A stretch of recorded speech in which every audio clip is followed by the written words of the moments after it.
इंतजार जो है उल्लास है ना? तो स्टार्ट मैं करता हूँ, ठीक?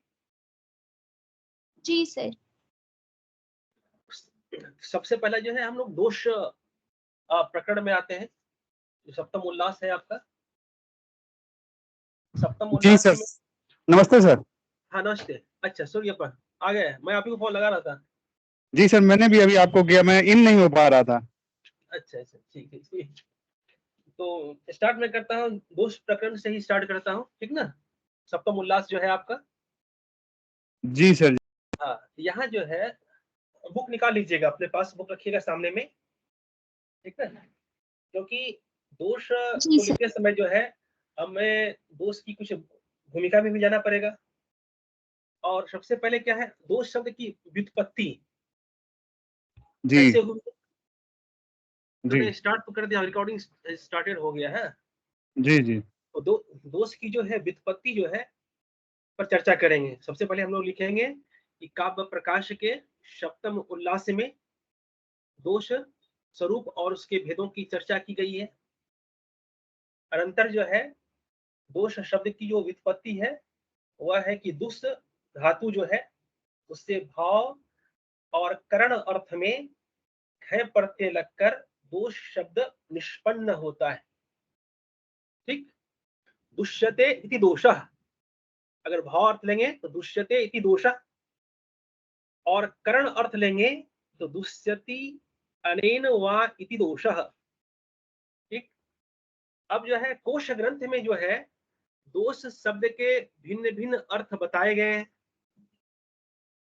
वहां जो है दोष शब्द जो है दूषण के अर्थ में भी है, अपकर्ष के अर्थ में भी है, काव्य गुणेतर के अर्थ में भी है, रचनागत दोष, न्याय में परिभाषित त्रिविध दोष, मीमांसकों के अष्ट दोष आदि आदि जो है अन्य भी अर्थ होते हैं इनके, जैसे विकृति है, अंधकार है, त्रुटि है, पाप है। लेकिन जो है यहाँ काव्य दोष की चर्चा हो रही है, तो यहाँ पर दोष का अर्थ हो गया दूषयति सर, एक बार काव्य। स्पीड कर दीजिए, वो आपकी वॉइस मुझे नहीं आ रही थी, मेरा कुछ नेटवर्क इशू हो गया था। अच्छा अच्छा, मैंने कहा कि हम लोग जो आरंभ करते हैं, आरंभ करेंगे वो लिखना जो आरंभ करेंगे कि सप्तम उल्लास में जो है काव्य प्रकाशकार आचार्य मम्मट ने काव्य दोष की चर्चा की है, ठीक? और उसके बाद आएंगे दोष शब्द की निष्पत्ति पर। दोष शब्द जो है व्याकरणिक दृष्टि से दो अर्थों में जो है प्रत्यय लगकर, एक मैंने बताया आपको भाव अर्थ में और दूसरा बताया कर्ण अर्थ में। जब भाव अर्थ ग्रहण करेंगे तो दुष्यते इति दोषः, और जब कर्ण अर्थ लेंगे तो दुष्यति अनेन वा इति दोषः। अब फिर आएंगे कोश ग्रंथ में जो है दोष के भिन्न भिन्न अर्थों का चलन जो है दिखाया गया है। भिन्न भिन्न अर्थ में दोष शब्द प्रयुक्त होते हैं। दोष शब्द का अर्थ अपकर्ष होता है, सर, पेज दूषण नंबर एक होता बार बोल दीजिए। है। क्या बेटा? पेज नंबर बोल दीजिए सर। अभी तो मैं भूमिका पर आ रहा हूँ, धीरे धीरे आ रहा हूँ उस पर, ठीक ना? इस समय जी सर। सप्तम उल्लास को देख रहे हैं, सप्तम उल्लास को देख रहे हैं। जी सर। फिर जो है दूषण के अर्थ में आता है, ऐसे ही रिकॉर्डिंग भी हो रहा है, आप ले लीजिएगा वहां से। काव्य गुणेतर के अर्थ में होता है, रचनागत दोष है, न्याय में परिभाषित दोष है, मीमांसकों के अष्ट दोष है, आयुर्वेदीय दोष है, विकृति भी अर्थ होता है इसका, अंधकार, भिन्न भिन्न अर्थ होते हैं इसके।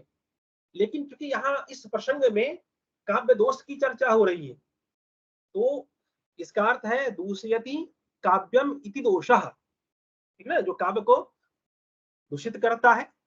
हाँ, तो आपने देखा क्या, प्राय जितने भी काव्य शास्त्रीय आचार्य हैं उन्होंने क्या किया है, दोष रहित काव्य की सत्ता को स्वीकार किया है, ठीक ना? उन्होंने दोष को क्या कहा है, यह दोष जो है काव्य सौंदर्य का विपर्य है, मतलब उल्टा है, विपरीत है, काव्य सौंदर्य का विघातक है, उसको नष्ट करने वाला है, काव्य सौंदर्य का अपकर्षक है, उसे हानि पहुंचाने वाला है, और काव्य कलेवर को जो है वह को भी हानि पहुंचाने वाला, उसे कलुषित करने वाला धर्म क्या है, वह दोष है। अब जो है चूंकि भिन्न भिन्न आचार्यों ने इस पर चर्चा की है, तो एक आचार्य दंडी है, उन्होंने दोष के संदर्भ में कहा है, तदल्पम अपि नोपेक्षम काव्ये दुष्टम कथंचन स्यात् वपुः सुंदरम अपि सुस्त्रेणेकेन दुर्भगम।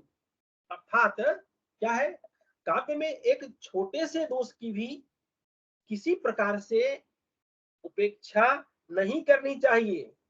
क्यों? क्योंकि सुंदर शरीर भी जो है, सुंदर शरीर पर भी अगर कुष्ठ का एक बिंदु या श्वेत कुष्ठ का जो है एक चिन्ह मात्र भी हो जाए तो क्या होता है, शरीर कुरूप हो जाता है, ठीक ना।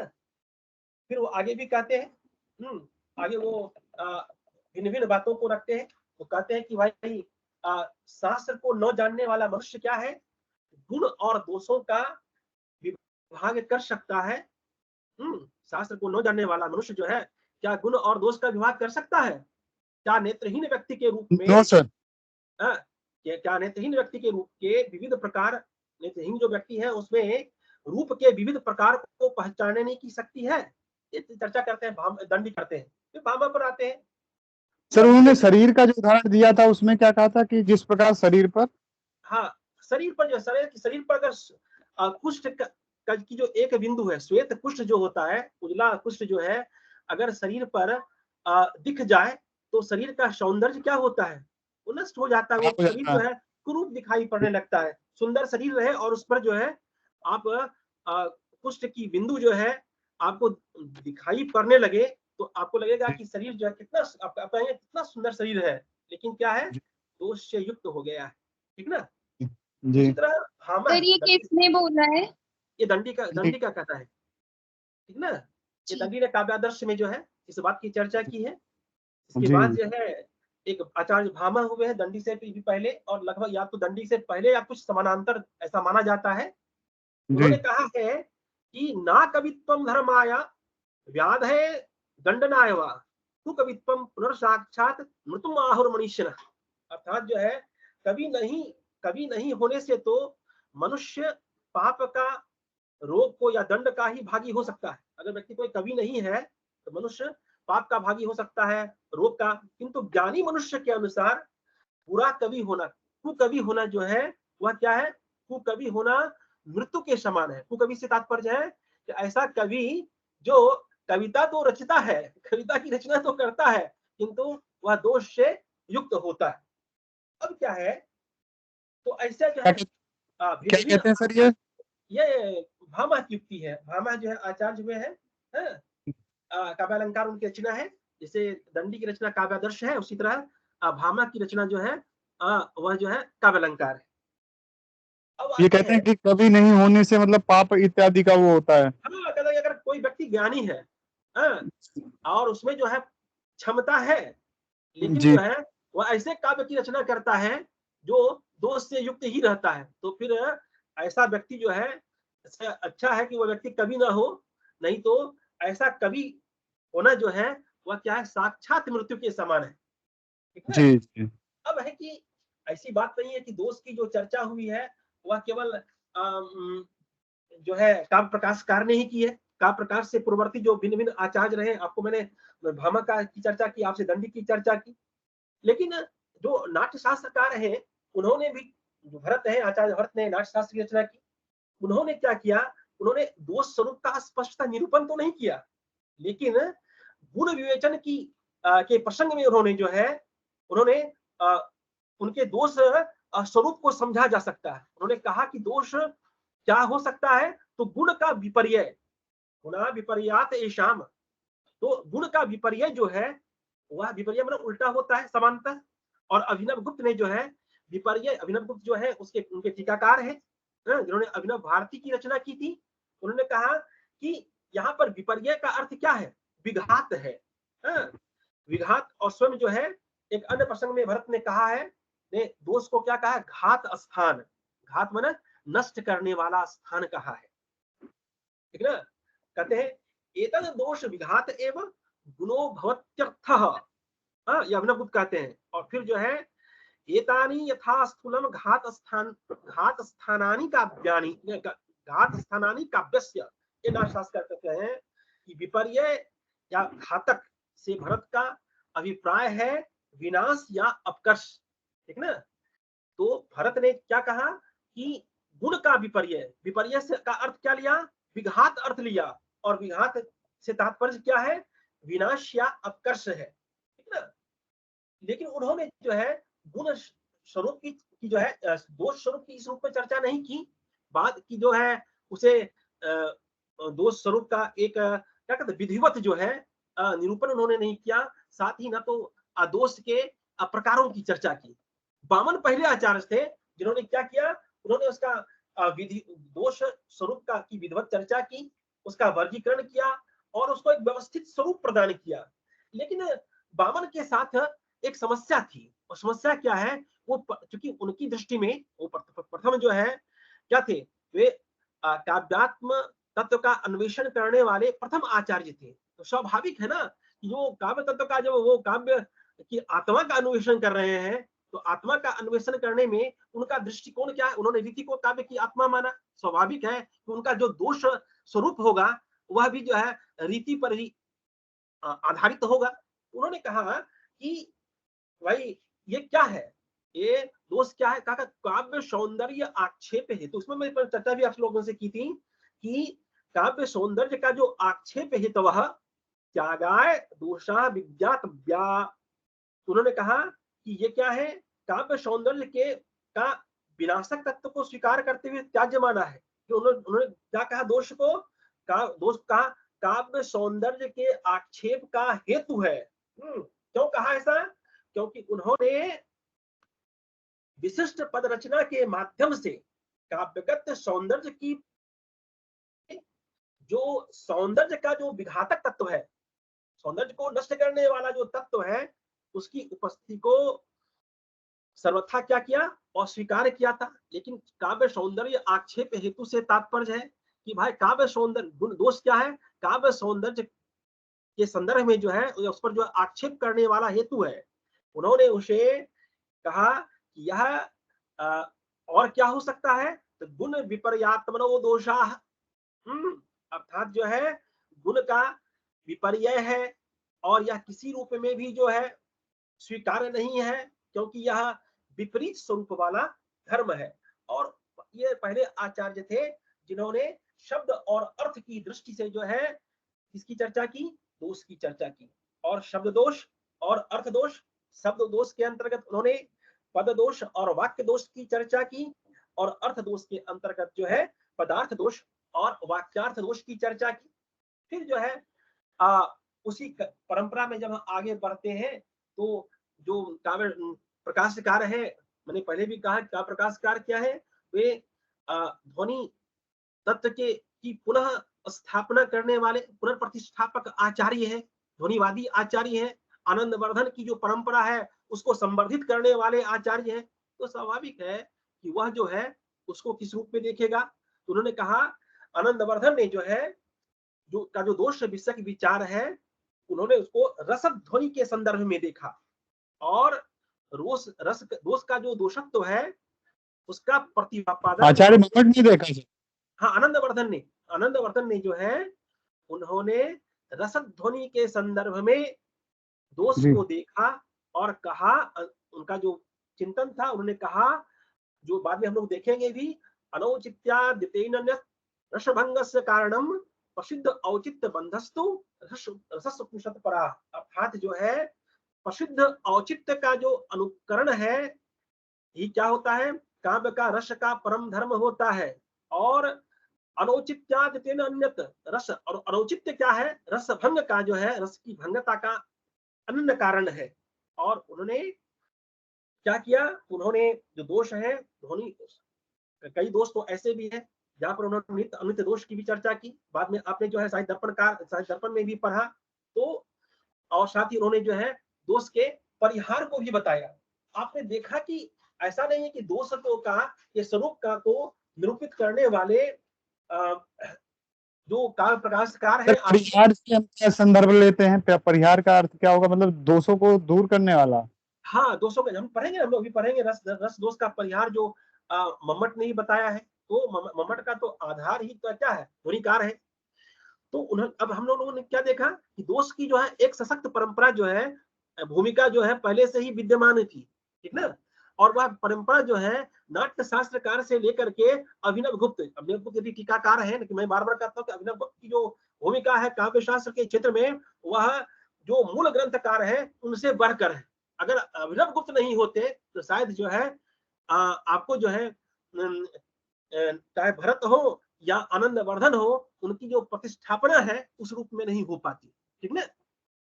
अब आपने क्या देखा जी कि सर। यहाँ पर जो है शब्दार्थ रूप काव्य शरीर की स्थापना के साथ जो है दोष शरीर के घटक तत्वों, अर्थात आरंभ में क्या था, वह शब्द और अर्थ पर आश्रित दोष दिखाई पड़ता है, और बाद में जो है जब आनंदवर्धन के समय तक आते आते वह ध्वनि तत्व के साथ समाहित हो जाता है, और फिर जो है वह रसाश्रित और रसापेक्षी धर्म के रूप में आपके सामने आता है। उस रूप में आप उसकी चर्चा करते हैं, और फिर जो है इस तरह जो है दोष में जो है क्या हुआ, समय के साथ साथ उसमें परिवर्तन आता गया। और आज भी आप क्या देखते हैं, जब आपको कहते हैं कि दोष क्या है, तो आप तब कहते हैं रस अपकर्षका दोषा, रस का जो अपकर्ष कराने वाला है, हाँ, वह दोष है।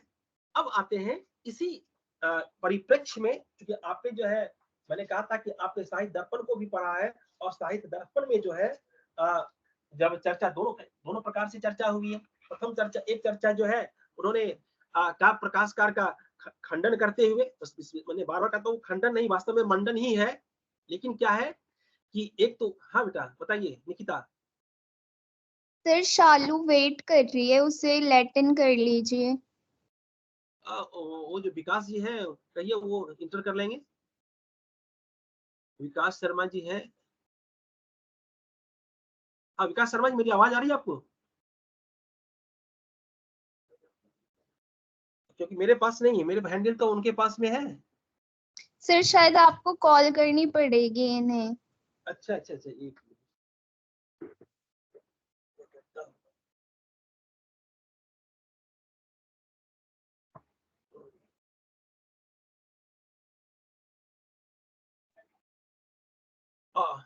ये जुड़ सर गई। हाँ आ गई। अब आते हैं, मैंने कहने का अर्थ ये था कि दोष के लिए पूरी भूमिका तैयार थी, ठीक ना, पूरी भूमिका तैयार थी। अब था कि काव्य प्रकाशकार को अपने अपना जो है अपना विवेचन आपके सामने प्रस्तुत करना था। तो उन्होंने भी वही कहा, मैंने कहा कि क्योंकि वे जो ध्वनिवादी आचार्य हैं उस परंपरा को मानने वाले पुरोधा आचार्य हैं, तो उन्होंने कहा, क्या लिखते हैं, काव्य स्वरूपम निरूप्य दोषाणाम सामान्य लक्षणम माह।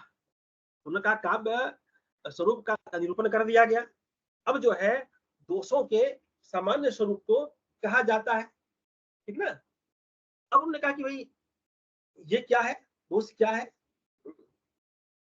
तो कहा कि मुख्यार्थ हतिर दोषो, मुख्यार्थ हतिर दोषो, मुख्यार्थ का हनन अर्थात अपकर्ष या विघात कराने वाला दोष होता है।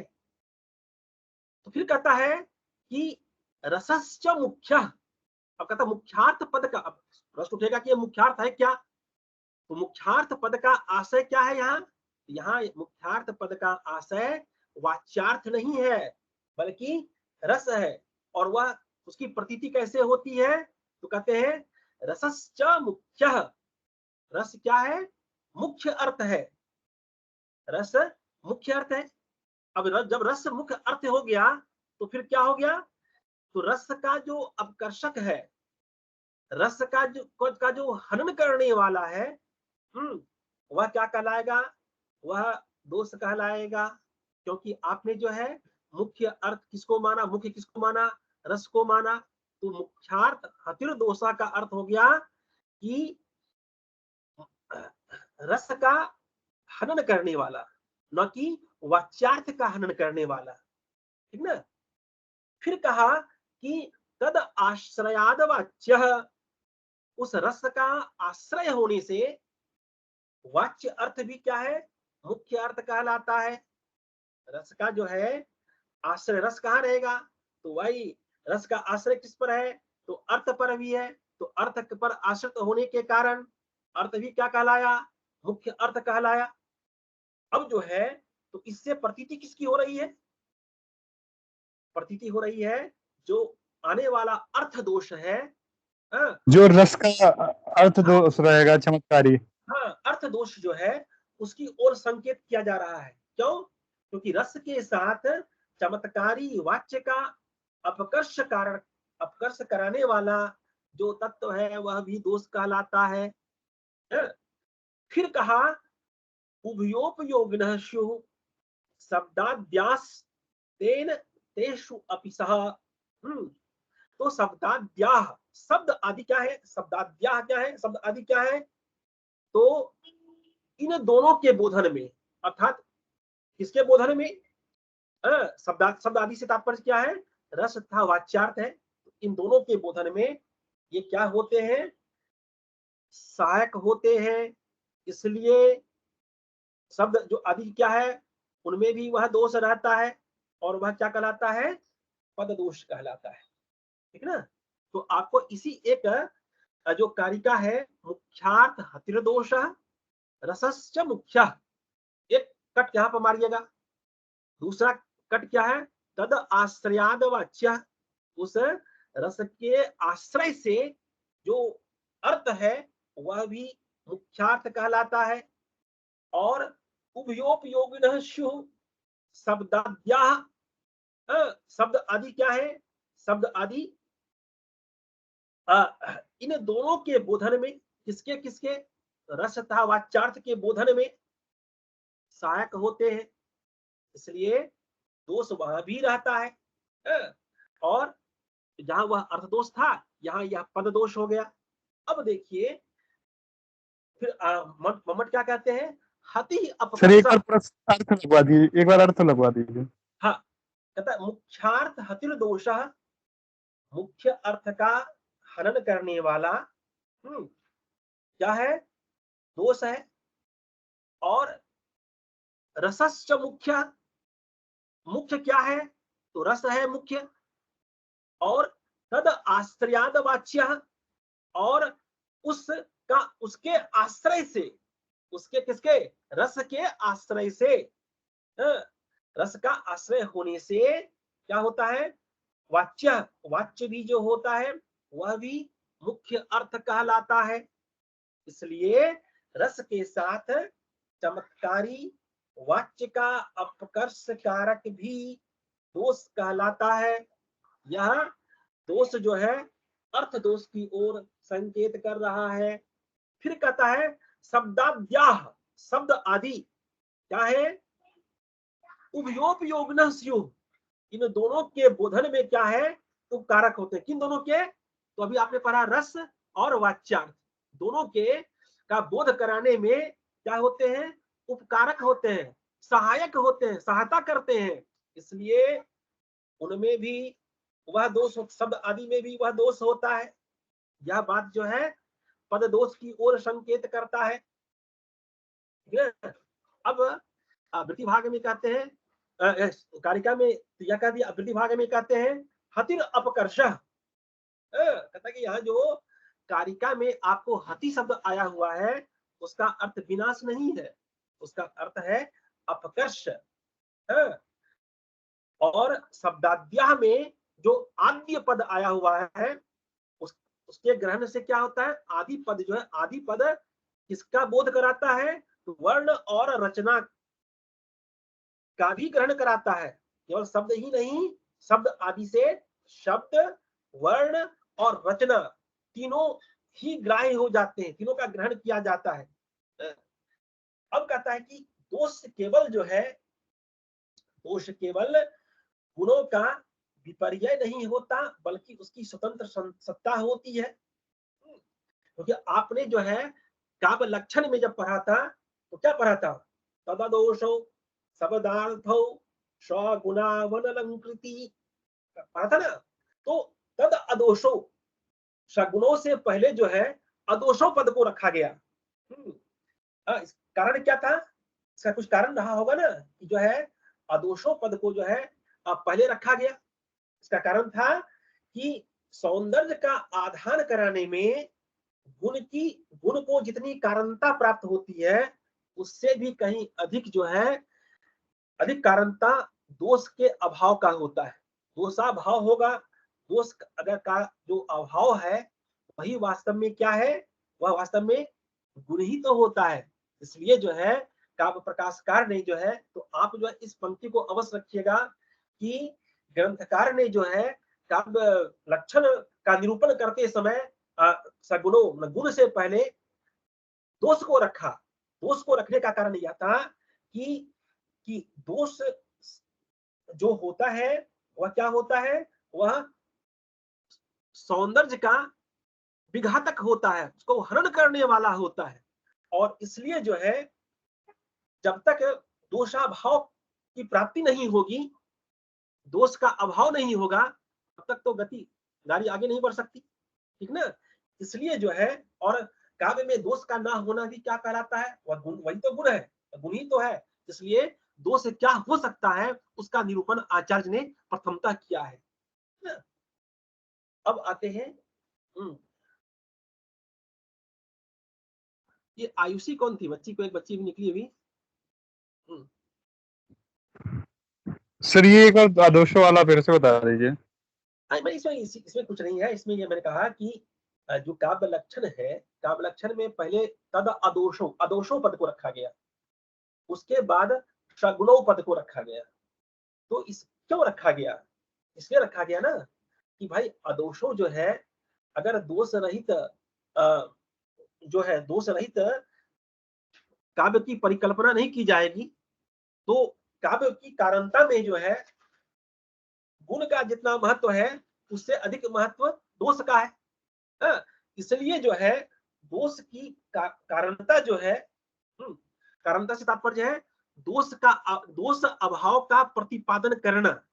तो दोषाभाव का प्रतिपादन जो है वह क्या होता है, वही तो काव्य का गुण भी होता है। इसलिए जब तक आप किसी चीज के दोष को नहीं दिखाएंगे तो आप गुण को कैसे क्लेरिफाई करेंगे, ठीक ना।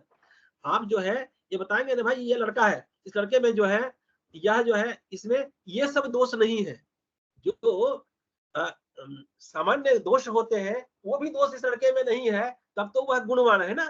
तो इसलिए जो है पहले आप दोषाभाव का निरूपण करेंगे, तभी तो जो है आप जब दोष अभाव का निरूपण करेंगे तो स्वाभाविक है कि दोष की चर्चा पहले करेंगे, उसके बाद तो गुण की बात आएगी ना।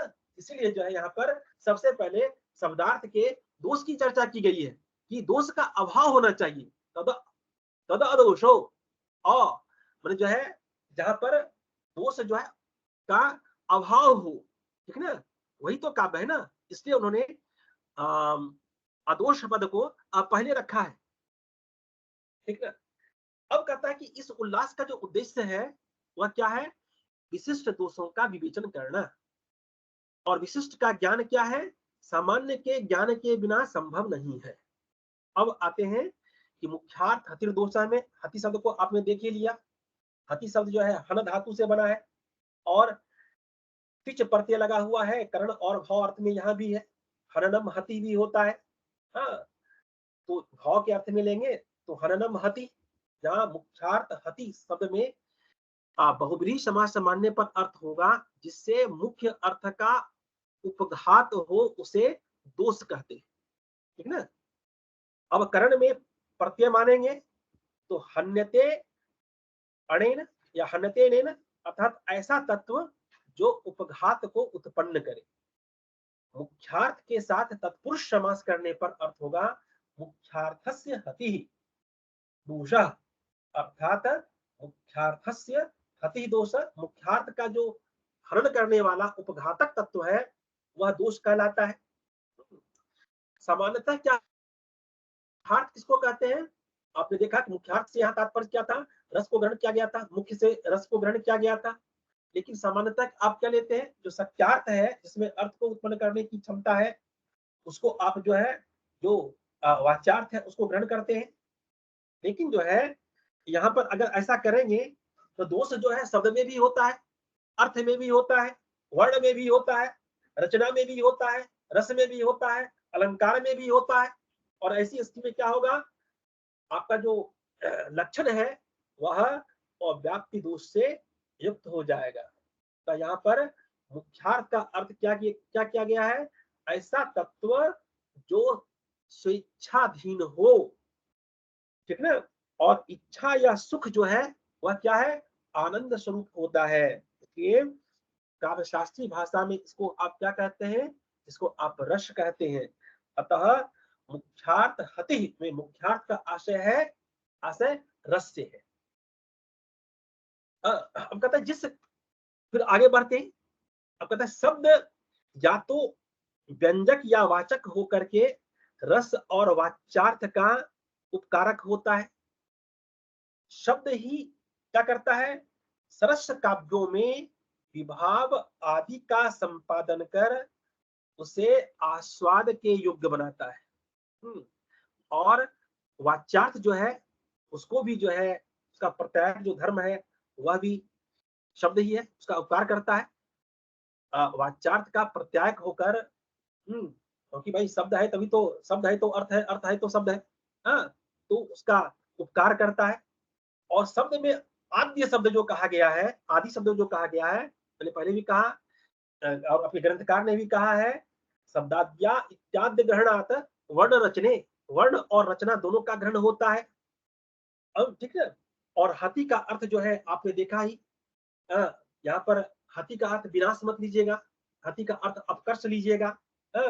जिसका उद्देश्य क्या है, इसका इसका जो आशय है, हाथी का आशय क्या है, जो जो उद्देश्य है, प्रतीति है, उसका विघात करना, ठीक ना। तो ये सब आपको जो है इस संदर्भ में आपका हो गया। अब इस दृष्टि से जो है आपने क्या देखा, आपने नित्य अनित्य दोष की चर्चा भी आपने साहित्य दर्पण में भी पढ़ी थी, और हो सकता है दुनियालोक आपने पूरा पढ़ा नहीं।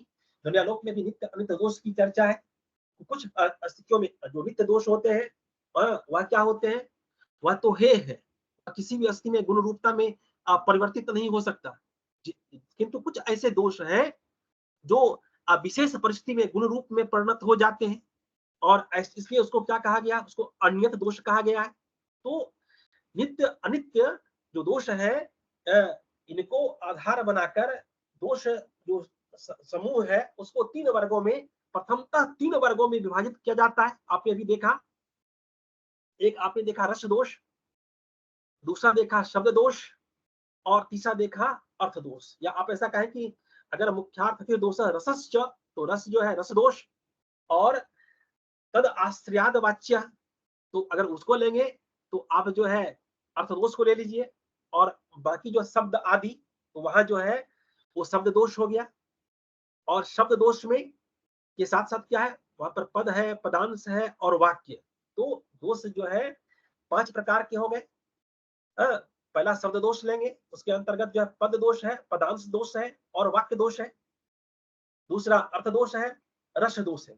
कहा रस अपकर्ष का दोषास्ते पुनः पंचधा मता, पद पदांश वाक्य अर्थ रसानाम दूसरे नहीं, ठीक ना। तो काव्य का रस का जो अपकर्षक होता है वह दोष होता है, और वह क्या क्या होता है, तो पद पदांश वाक्य अर्थ रसानाम दूसरे नहीं। तो यह जो है आपका दोष हो गया। दोष के प्रकार हो गए। अब हम लोग जो चर्चा करने जा रहे हैं, ये हो गया आपका दोष क्या है, दोष स्वरूप क्या है, इसकी चर्चा हमने यहां तक कर ली, ठीक ना। आपने देखा होगा कि आपने तो उसको भी पढ़ा होगा, साहित्य दर्पणकार को भी पढ़ा होगा। साहित्य दर्पणकार ने जो है क्या कहा था, बताइए, बताएंगे। साहित्य दर्पणकार ने दोष के संदर्भ में क्या कहा था। रस अपकर्ष दोषः, ऐसे करके क्या कहा था, रसस्य अपकर्षकः दोषः। रसस, तो वहां पर शब्द तो रसस का उल्लेख नहीं किया गया था, रस अपकर्षका दोषा, ये कहा था ना। जी जी यही पंक्ति थी ना। और उसे हम लोगों ने ग्रहण किया था, जो है वो क्या कहना चाह रहे हैं, ठीक ना।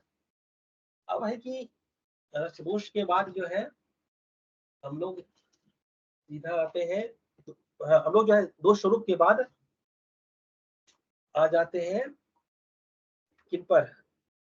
उन्होंने कहा था दोषाह तस्य अपकर्षका, उनका पंक्ति ही थी। दोषाह तस्य अपकर्षका, दोष क्या है? तस्य कस्य, तो रसस्य, दोष जो है रस के अपकर्षक है, यही कहा था ना साहित्य दर्पण कारण। और फिर उन्होंने कहा था श्रुति दुष्ट अपुष्टार्थत्व आदय कारत्व खंडत्व आदय इव शब्दार्थ द्वारेण देह द्वारेणैव व्यभिचारी भाव आदे स्वशब्द वाच्यत्व आदयो मूर्खत्व आदय इव साक्षात काव्यस्य आत्मभूतम, यहाँ देखिए काव्यस्य आत्मभूतम रसम कर्षयन्तः काव्यस्य कर्षकाः इति उच्यन्ते, ये कहा था साहित्य दर्पण कारणे, ठीक ना। और उन्होंने भी नित अनित दोष की परिकल्पना की थी। तो कार हम लोग अब जो है सीधा आ जाते हैं रस दोष पर, ठीक ना। अब निकाल लीजिए आप, क्योंकि आपके सिलेबस में इसके बाद दोष स्वरूप के बाद सीधा रस दोष है। तो आपने देखा कि जब आपको इस कारिका के संदर्भ में पूछा जाएगा तो आप जो है क्या करेंगे, आप पूरे को खंड खंड में ला देंगे। मुख्यार्थ हतिर दोष रसश्च मुख्य तदाश्रयाद वाच्य, इसको स्पष्ट करेंगे। तद आश्रयाद वाच्य स्पष्ट करेंगे। फिर है शब्दाद्याह उभयोपयोगिनः स्युः तेन तेषु अपि। सर ये कौन सी कारिका है? ये तो आपका काव्य दोष जो है कारिका नंबर 49 सूत्र नंबर 71 ये था, ठीक ना। तो इसको जो है मैंने क्लैरिफिकेशन क्लियर कर दिया आपको कि इसमें इतने पक्ष हैं, 3 पक्ष हैं, और इसमें रस दोष की भी चर्चा कर दी गई, अर्थ दोष की भी चर्चा की गई, शब्द दोष की चर्चा की गई, और शब्द दोष के अंतर्गत जो है आपने शब्दादि कहने से उनका तात्पर्य था कि वर्ण और रचना को भी इसमें ग्रहण कर लिया, ठीक ना। अब हम लोग आते हैं रस दोष पर। रस दोष जो है आपका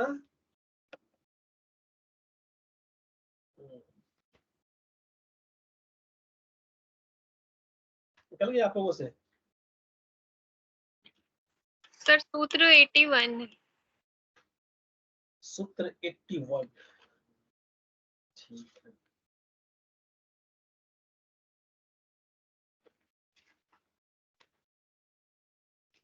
हाँ 81 है, ठीक। क्योंकि अब यहाँ पर जो है मैं इसकी चर्चा नहीं करता हूँ, विभाव अनुभाव व्यभिचारी भाव, क्योंकि इसकी चर्चा करने में तो फिर तो आपका इसी में टाइम चला जाएगा, ठीक ना। और इस पर हम लोगों ने चर्चा भी की, आपको मैंने लिखाया भी था क्लास में, पूरा लिखा दिया था कि क्या है। अब देखिए कहते हैं व्यभिचारी रस स्थायी भावाना, मिल गया आप लोगों को। सूत्र नंबर 81 सूत्र नंबर 60 से स्टार्ट होता है, ठीक है। व्यभिचारी रस स्थायी भावानाम शब्द वाच्यता कष्ट कल्पनया व्यक्ति भाव विभावयो प्रतिकूल विभाव आदि ग्रहो दीप्ति पुनः पुनः अकांडे पृथक छेदौ अंगस्याप्ति विस्तृतिः अंगिनो ननुसंधानम प्रकृति नाम विपर्ययः रंगस्याविधानम च रसे दोषा सुदृशाः। मिल गया। अब देखिए क्या कहता है कि रस दोष। अब यहाँ पर देखिए 13 रस दोषों की चर्चा की गई है, ठीक ना।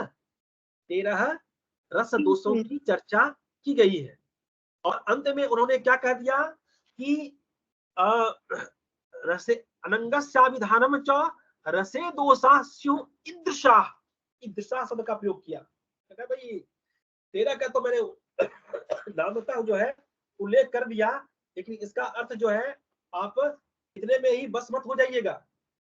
हाँ, कहने का अर्थ यह है कि इन 13 दोषों के अतिरिक्त इनसे मिलते जुलते जो बातें आएगी वह भी रस दोष के अंतर्गत जो है समाहित हो जाएगी। यहाँ जो केवल गणना की गई है 13 रस दोषों का, वह केवल आपको दिखाने के लिए किया गया है, ठीक ना। और ईदृशा पद से तात्पर्य है कि इसके अतिरिक्त भी रस दोष संभव है।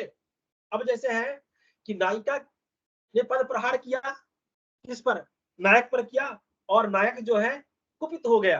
अब इसकी चर्चा तो इसमें नहीं की गई है, लेकिन अगर इसकी विवेचना होती है तो यह भी एक रस दोष माना जाएगा। तो कहने का तात्पर्य फिर आप जो है आनंदवर्धन के उस कथन को याद कीजिए जिसमें उन्होंने कहा था अनुचित अनौचित्यादितेन अन्यत् रसभंगस्य कारणम। जहां पर जो है रसभंग का जो कारण है वह क्या है, अनौचित्य है, अनौचित्य का वर्णन, ठीक ना। तो जहां पर अनौचित्य का विवेचन होगा वहां पर दोष होगा। चाहे वह अनौचित्य जो है जिस रूप में प्रकट हो, तो वह जो है, तो इसलिए आप ये मत मान कर चलिएगा कि केवल 13 ही रस दोष होते हैं। रस दोषों की संख्या और भी अधिक हो सकती है, लेकिन केवल जो है प्रदर्शन मात्र के लिए का प्रकाशकार ने जो है 13 रस दोषों की आपके समक्ष चर्चा की है। अब आते हैं कि उन्होंने किन किन 13 रस दोषों की चर्चा की है। देखिए वाक्य देखिए, व्यभिचारी रस अस्थाई भावानाम स्वशब्द वाच्यता, है ना। व्यभिचारी भाव एक हो गया, रसों और अथवा अस्थाई भावों को अपने वाचक शब्द के द्वारा, स्वशब्द के द्वारा जो कथन है, ठीक ना। अगर उसी शब्द के द्वारा जो है कथन कर देंगे तो उसमें क्या चमत्कार रह जाएगा। अगर हम कह दें व्यभिचारी भाव का नामतः उल्लेख कर दें, अथवा जो है रस का नामतः उल्लेख कर देंगे, अथवा जो है अस्थाई भाव का नामतः उल्लेख कर देंगे, तो फिर जो है वो तो चमत्कार समाप्त हो गया, ठीक है। चमत्कार जाता रहा। इसलिए जो कहा रस दोष का जो कारण है, प्रथम 3 कारण क्या दिया कि व्यभिचारी भाव का स्वशब्द कथन, रस का स्वशब्द कथन, अपने शब्द से कथन, और तीसरा दिया कि अस्थाई भाव का स्वशब्द कथन, अपने शब्द से कथन। हो गया।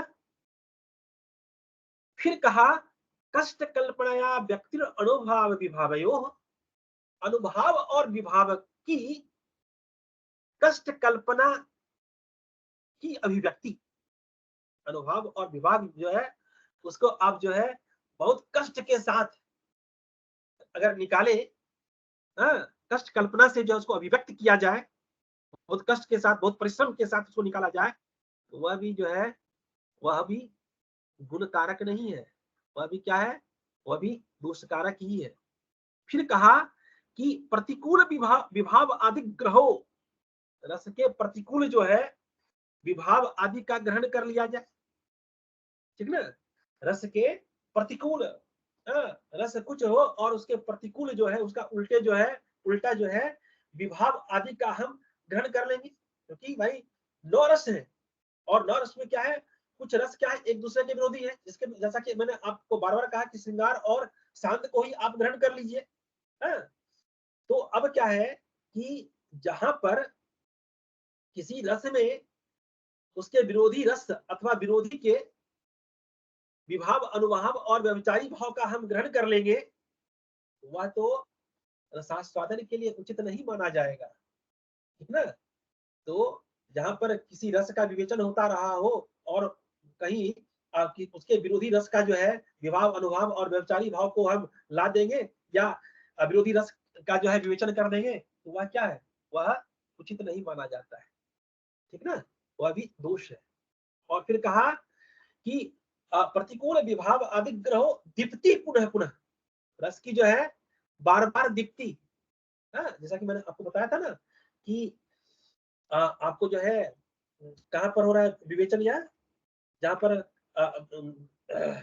रस की बार बार कुमार संभवम, कुमार संभवम में जो है रति का विलाप हो रहा है, और वहां पर जो है एक ही रस की जो है को जो है बार बार जो है रिपीटेशन ऑफ रसास हो रहा है, एक ही रस को जो बार बार जो करुण है उसी की बार बार जो है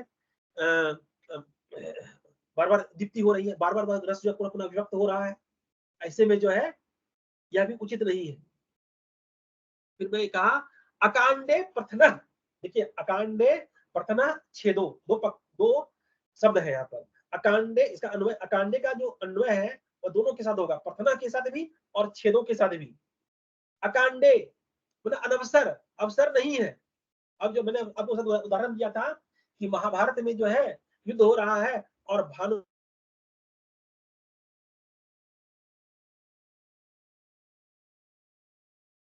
सर कहाँ चले गए?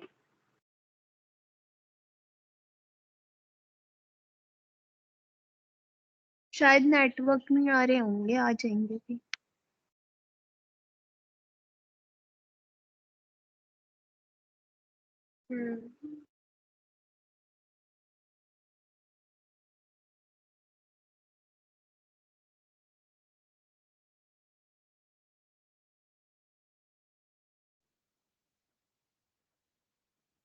और आवाज आ रही है मेरी?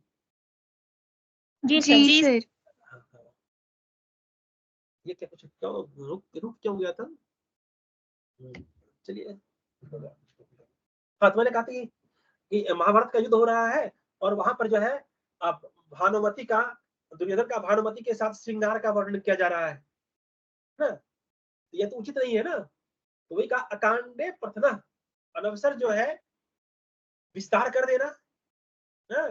अनवसर जो है रस का जो है अनवसर विस्तार कर देना, अथवा जो है अकांडे छेदो, और अनवसर जो है विच्छेद कर देना, ठीक ना? रस का जो है विच्छेद कर देना। और यहाँ पर जो है आपने उदाहरण जो मैंने उसमें दिया था, अकांडे बिना अवसर का रस का परित्याग, तो महावीर चरित्र से मैंने लिया था। राम और परशुराम का संवाद चल रहा है, ठीक ना? और अचानक जो है राम क्या करते हैं, वो रामचंद्र कहते हैं कि मैं जो है कंकड़ मोक्ष के लिए उनका जो है प्रस्थान हो जाता है, मैं छुड़ाने के लिए कंकड़ के को छुड़ाने के लिए जा रहा हूँ, ठीक ना? और यहाँ कह करके वो चले जाते हैं।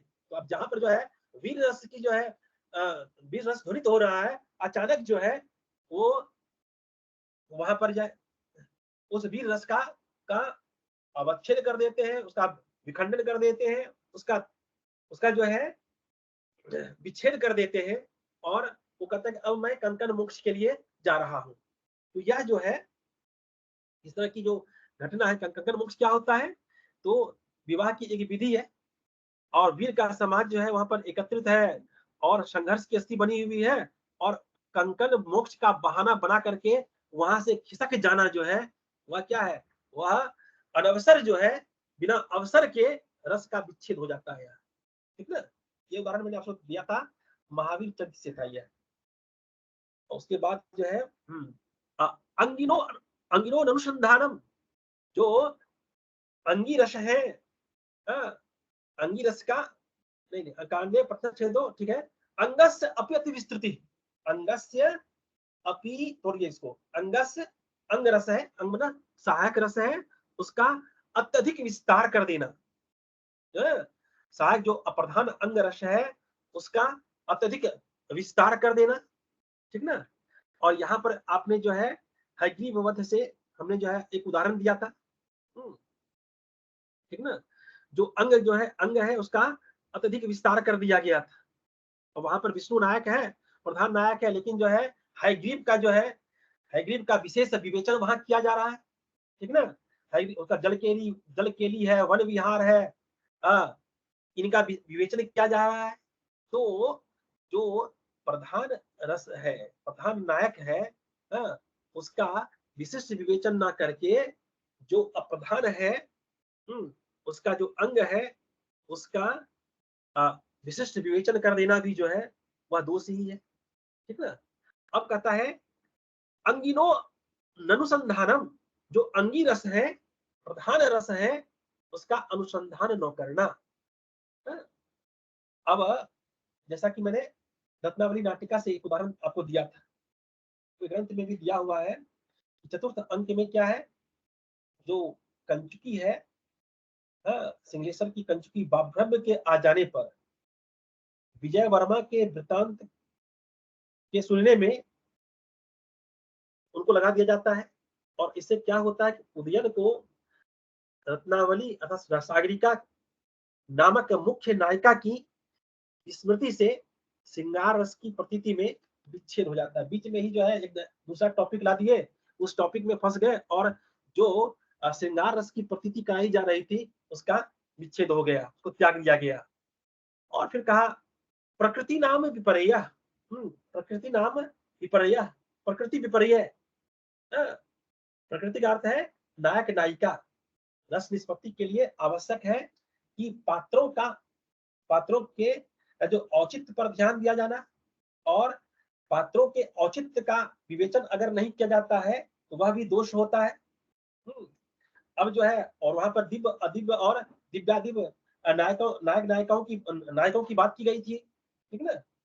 तो वहां पर है कि अब अदिव्य उत्तम नायक के समान मतलब जो दिव्य नायक है उसका दिव्य नायक की तरह विवेचन करना चाहिए। और अगर उल्टा विपरीत वर्णन कर देते हैं, दिव्य का अदिव्य की तरह वर्णन कर दीजिए, अदिव्य का जो है दिव्यादिव्य की तरह वर्णन कर दीजिए। तो यह भी प्रकृति नाम विपर्य।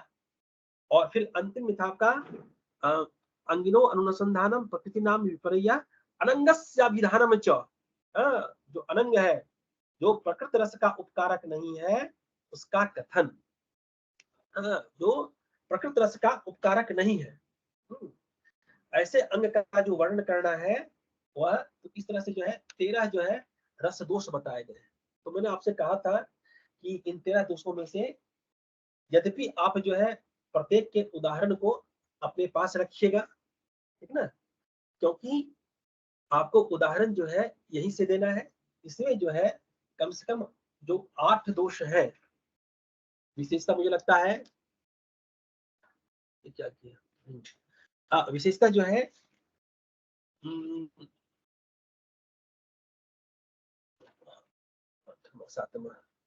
जो 6 दोष है वहां तक जो है उदाहरण बड़े बड़े आए हैं। बड़े बड़े क्या, ठीक है, श्लोक के रूप में है, और शेष का जो उदाहरण है वो छोटे हैं। तो आप चाहे तो जो है उन उदाहरणों को वहां रख सकते हैं। सर कुछ पूछना है। हाँ पूछिए। सर यही पूछना है कि अगर 10 नंबर का लॉन्ग में आता है कि रस दोष का वर्णन करें, तो उसमें हमें 13 रस दोष लिखने होंगे। अगर आपको रस दोष ही पूछेगा, 13 जो रस दोष है उनको तो रखना पड़ेगा ना। अगर आप नहीं रखेंगे 13 दोष क्या, 13 रस दोष के अतिरिक्त में भी मैंने आपसे कहा ईदृशा रस दोषा, इस तरह के और भी जो है रस दोष संभव है, ठीक है ना। तो आप रखिए, तो ऐसा कर सकते हैं, अगर छोटा प्रश्न है तो वहां पर कुछ रस दोषों के उदाहरण को देकर के उसको स्पष्ट कर सकते हैं, ठीक है। ठीक क्लियर है है। जी सर। हाँ, तो इन रस दोषों की चर्चा, जो उदाहरण है, उदाहरण की चर्चा तो मैंने आपसे पहले भी की है। और इसके लिए आप जो है कुछ जो है श्लोक अवश्य जो है याद रखिए। अब में से एक आध मैं क्लियर कर देता हूँ आपको, ठीक है ना, उससे आप समझ में आपको आ जाएगा। जैसे कि पहला है आपका कि देखिए, स्वशब्दोपादानम व्यभिचारणो यथा, ठीक है, व्यभिचारी भाव का जो है स्वशब्द वाच्यत्व, मतलब अपने शब्द से कथन करना। और उदाहरण जो है सब्बीडा देता ने मिल गया आप लोगों को, सकुर्णा मातंग चरमांबरे, मिल गया होगा उदाहरण। जी सर। अब तो देखिए जी यहाँ पर सर। क्या है, हाँ यहाँ पर क्या है, यहाँ पर व्यभिचारी भावों का दैत अर्थात प्रियतम के मुख के सामने होने पर सवीडा, सलज्जा, ठीक है ना। दूसरा कहा शिवजी द्वारा ओढ़े गए हाथी के चर्म के बने हुए वस्त्र को देखने पर सकरुणा, ठीक है ना। फिर सांप को देखने पर, शिवजी जो है सांप जो, सांप को आभूषण के रूप में जो धारण किए हुए हैं, अगर उसको देखते हैं तो वहां पर क्या होती है, वहां पर त्रास होता है, भय की प्रतीति होती है। और सर पर जो चंद्रमा को संभाले हुए हैं उसको देखने पर विस्मय होता है, ठीक है। तो इन सब बातों का विवेचन यहाँ पर किया गया है। और इसी तरह जो है मस्तक पर जहनु कन्या है, गंगा को देखने से क्या होता है, पार्वती के मन में स्वाभाविक है, आपने मुद्रा राक्षस में पढ़ा है कि वहां पर जो है ईर्ष्या के भाव जो है ध्वनित हो रहे हैं, ठीक है ना। इस प्रकार नव संगम के अवसर पर उत्सुक पार्वती की दृष्टि तुम्हारे लिए क्या हो, कल्याणकारिणी हो। हाँ? नव संगम प्रणयिनी दृष्टि शिवायस्तु वह, आप लोगों के लिए कल्याणकारक हो, यह कहा गया है। अब देखिए यहाँ पर सभीड़ा शब्द का प्रयोग किया गया, ठीक है ना। अब व्यभिचारी भाव का जो है शब्द का प्रयोग कर दिया गया। हाँ? और उसके स्थान पर अगर उसको अभिव्यक्त करने के लिए व्यानम्र शब्द का प्रयोग किया जाता, अर्थात नीचे को झुक जाना, विशेष रूप से झुक जाना, इसका प्रयोग किया जाता तो शायद वो अधिक चमत्कारक होता। और उसी तरह जो है सकरुणा की अभिव्यक्ति जो है सिकुड़ जाने से, भय के स्थान पर जो है क्या किया जाता, वहां पर सूतकंपा, तो इस तरह का अगर शब्द का प्रयोग किया जाता तो यहाँ पर क्या क्या वीरा आदि शब्दों जो व्यभिचारी भाव है उनको उसी शब्द से जो है कह दिया गया है, ठीक ना। तो इसलिए क्या हुआ, यह जो है व्यभिचारी भाव का स्वशब्द से वाच्यत्व जो है, स्वशब्द से जो कथन है वह क्या है, दोष है, ठीक ना। इसी तरह जो है आपके अन्य उदाहरण भी है, ठीक है। उदाहरण में एक आध उदाहरण जिसे मैंने आपको बताया था कि आप अगर आगे बढ़ेंगे तो जैसे सातवां है, छठा सातवां है, क्योंकि प्रत्येक का उदाहरण जो है स्पष्ट करने में तो आपको इसी में समय समाप्त हो जाएगा। तो आप थोड़ा सा देखते जाइए, इसी तरह आपको सब में क्लियर करना है, जो भी उदाहरण है उन उदाहरणों में सभी पक्षों को रखना है। जैसे कि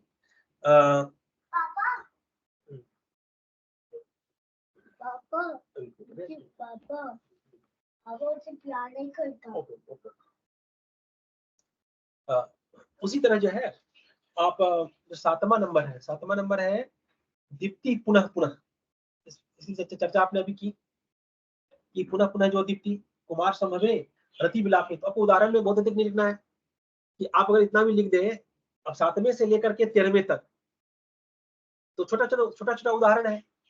दीप्ति पुनः पुनः यथा कुमार संभवे रति विलाप, कुमार संभव में जो है रति का विलाप। फिर कहा अकांडे प्रथम यथा वेणी संहारे द्वितीय अंक के अनेक वीर क्षय प्रवृत्ते भानुमत्या सह दुर्योधन श्रृंगार वर्णनम। अब जो है अकांडे अनवसर जो है विस्तार जो है अनवसर अकांडे प्रथम अनवसर जो है आप उसका विस्तार करते हैं। कैसे, तो उन्होंने उदाहरण दिया कि आप जो है वेणी संहार के द्वितीय अंक में जहां पर अनेक वीर जो है वो युद्ध भूमि में पड़े हुए हैं और वहां पर जो है भानुमति के साथ दुर्योधन का जो श्रृंगार परक वर्णन है वह किसी रूप में जो है उसके औचित्य को ठहराया नहीं जा सकता, वह अनुचित है। इसी तरह जो है आप अन्य उदाहरणों को भी यहाँ पर क्लियर कर लेंगे, ठीक है।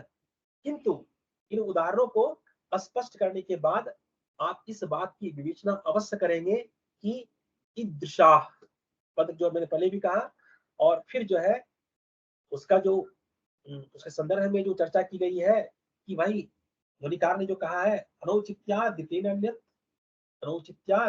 नान्यत् रसभंगस्य कारणम प्रसिद्ध औचित्य उपनिबंधनास्तु औचित्योपनिबंधनस्तु शतपरा।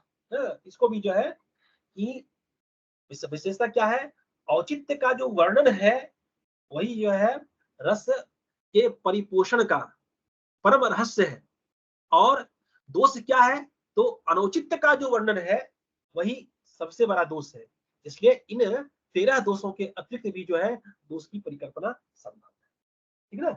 यहाँ तक हो गया आपको रस दोष के संदर्भ। अब बताइए इसमें कहीं पर कोई प्रॉब्लम तो पूछिए मुझसे, क्लियर हो जाएगा ये। जी सर। अब हम लोग दोष के परिहार में आते हैं, ठीक ना, क्योंकि गुणे को अगर जो है समेटना शुरू करेंगे तो संभव नहीं हो पाएगा। फिर भी मैं मुख्य जो है संकेत मात्र दे देता हूँ। अब रस का परिहार, रस के परिहार कितने हैं, रस दोष के जो परिहार बताए गए हैं उनकी संख्या कितनी है,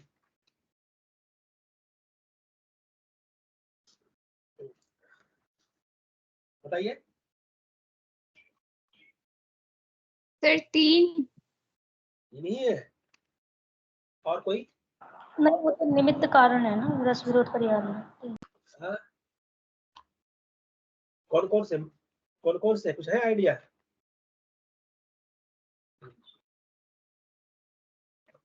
चलिए हम लोग आते हैं। अब रस दोष का परिहार से पहले क्या समझते हैं आप उस चर्चा करेंगे ना। अब आपसे आपके पास प्रश्न आएगा कि रस दोषों के परिहार, रस दोष परिहार की चर्चा कीजिए, अगर ऐसा आता है, ठीक है ना। ये तो मुझे लगता है इसमें तो अधिकांशता जो है आपको कोई ना कोई कारिका दे दी जाएगी और उस कारिका को स्पष्ट करने के लिए कहा जाएगा।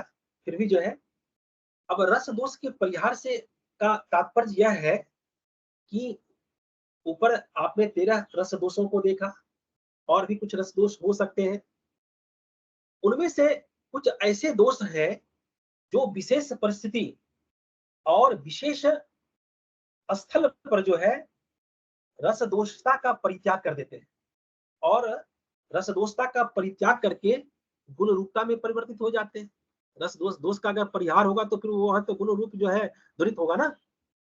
वही विशेष परिस्थिति में एवं विशेष स्थल पर रस दोषता का परित्याग कर देते हैं। हाँ, और सबसे पहले कहा गया अब देखते हैं कहाँ पर पहला जो है, हाँ, नो दोषा स्वपदेन उक्तापि संचारण कुछ। अभी आपने उदाहरण देखा था कि स्वशब्द वाच्यता दोष, स्वशब्द वाच्यत्व कथन जो है अपने शब्द के द्वारा जो है, जैसे व्यभिचारी भाव का स्वशब्द वाच्यत्व कथन, अपने शब्द के द्वारा कथन, कहता कि कहीं कहीं, सर्वत्र नहीं, कहीं कहीं जो है नो दोषा स्वपदेन, तोड़ दीजिए इसको, स्वपदेन उक्तो अपि संचारण क्वचित। हाँ, कहीं जो है संचारी भाव जो होते हैं उनका स्वशब्द से कथन जो है दोष नहीं होता है, ठीक ना। ऐसा कहा गया कि कहीं कहीं प्राय होता है, लेकिन कहीं कहीं जो है अगर उसको उसी शब्द से कहा जाए तो दोष नहीं होगा। और उदाहरण उन्होंने किससे लिया? उदाहरण उन्होंने लिया रत्नावली नाटिका से लिया, ठीक ना, जहां पर कहा औतसुप्तेन तत्वराशा भुवा व्यावर्त्यमाना क्रिया, ठीक ना। अब कह रहा कि यहां पर जो है ये कहां से लिया गया है? रत्नावली का मंगलाचरण का श्लोक है, और शंकर से पार्वती के प्रथम मिलन का वर्णन है। इस पद्य में क्या है, क्या कह रहा कि नव समागम में उत्सुकता वश शीघ्रता करने वाली, बोलो,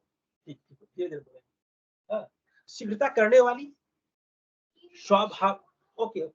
स्वाभाविक लज्जा के कारण लौटती हुई बंधु रमणियों के उन वचनों से पुनः सामने लाई गई, आगे वर को देखकर भय मिश्रित रस से भरी हुई हंसते हुए शंकर के द्वारा आलिंगित हुई। खैर ये श्लोक है आपका, ठीक है। इसमें देखिए क्या कहा गया है, शब्द का जो प्रयोग किया गया,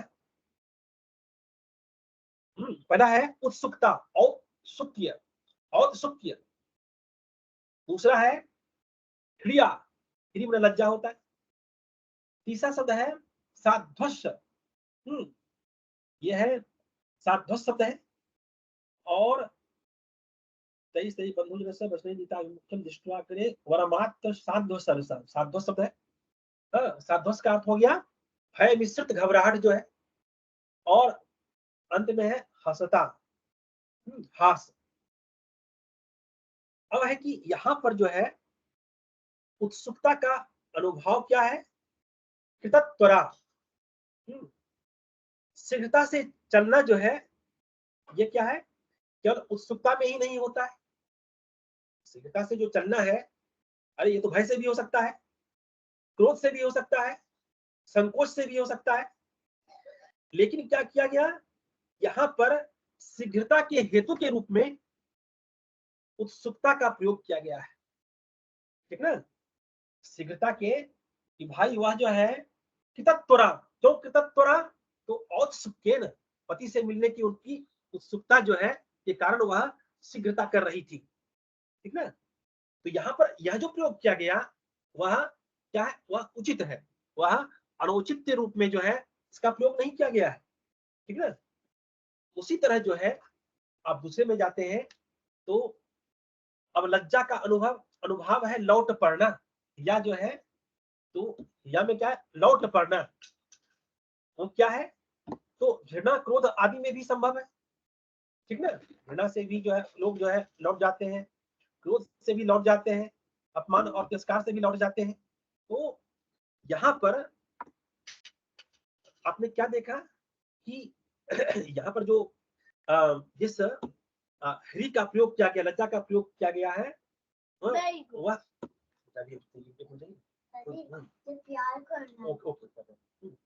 तो यहाँ पर जो प्रयोग किया गया है उसका कारण क्या है कि वह क्यों जो है लौट रही है?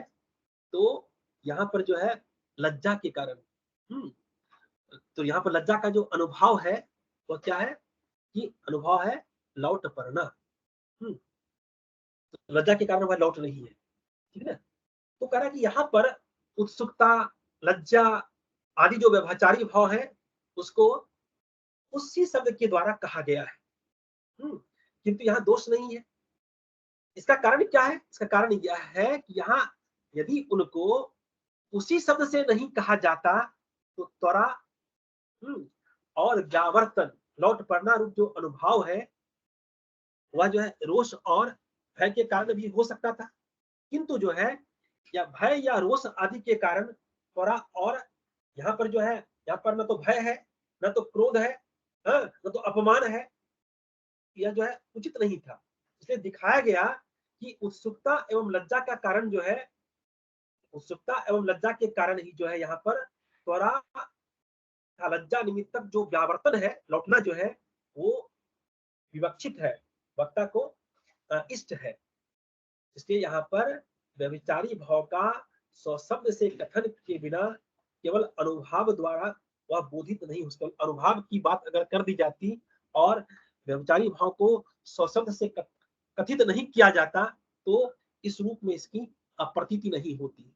तो इस प्रकार जहां व्यभिचारी भावों का अनुभवों के द्वारा निश्चित रूप से प्रतिपादन करना संभव नहीं है, वहां पर उसका स्वशब्द कथन दोष हो सकता है। ध्यान रखिएगा, जहां पर व्यभिचारी भाव का जो है अनुभव के द्वारा, व्यभिचारी भाव का अनुभव के द्वारा प्रतिपादन करना संभव नहीं होता है, वहां दोष होता है। लेकिन व्यभिचारी भाव का अगर अनुभव के द्वारा प्रतिपादन किया जा रहा है तो वहां पर वह दोष के रूप में परिगणित नहीं होता है, ठीक है। इसने कहा नव दोषा स्वपदेन उक्तावपि संचारण क्वचित। ठीक, अब आइए दूसरा, संचारी आदि विरुद्धस्य बाधश्चोक्ति उक्तिर्न गुणावह ना। कहा कि प्रकृत रस के विपरीत संचारी भाव आदि का, संचारी भाव आदि से तात्पर्य है विभाव और अनुभाव का भी बाध्यत्वेन, बाधा के साथ जो है कथन करना दोष नहीं होता है। अब प्रकृति रस के प्रतिकूल विभाव, प्रतिकूल रस, प्रकृत रस कोई रस है, हाँ, जो रस है उसकी विवेचना की जा रही है, उसके प्रतिकूल विभाव अनुभाव संचारी भाव का बाध्यत्वेन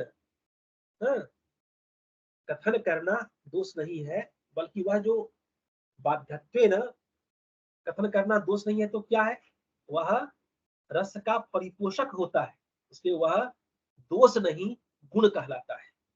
और उदाहरण दिया क्व कार्यम सश्लक्षमणः क्व च कुलम, ये पहले भी श्लोक आया हुआ है आपके पास। कहा यह अनुचित कार्य और कहा चंद्रमा का वंश, इसमें जो है तर्क है। सर हाँ बेटा, सर बाध्यत्वेन का मतलब बाधा के साथ। हाँ, बाधत्वेन, बाधा के साथ अभी आ रहे हैं। कहा यह अनुचित कार्य और कहा चंद्रमा का वंश, हाँ, इसमें जो है युक्ति का वर्णन है, तो उसमें जो है तर्क है। इसी तरह तर्क दूसरे वाक्य में है, श्लोक यहाँ पर पूरा नहीं दिया गया है। श्लोक है क्व कार्यम सश्लक्षमणः क्व च कुलम भूयो अपि दृश्यते ऐसा, ये श्लोक आपको मिलेगा, कहाँ पर मिलेगा, मैंने आपको बताया था उस समय पढ़ाते समय, ये श्लोक अन्यत्र विवेचित है। हाँ, मैं पूरा श्लोक पढ़ देता हूँ।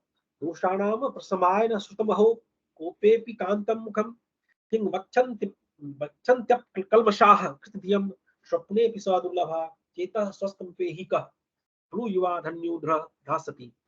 ये श्लोक शायद जो है आपको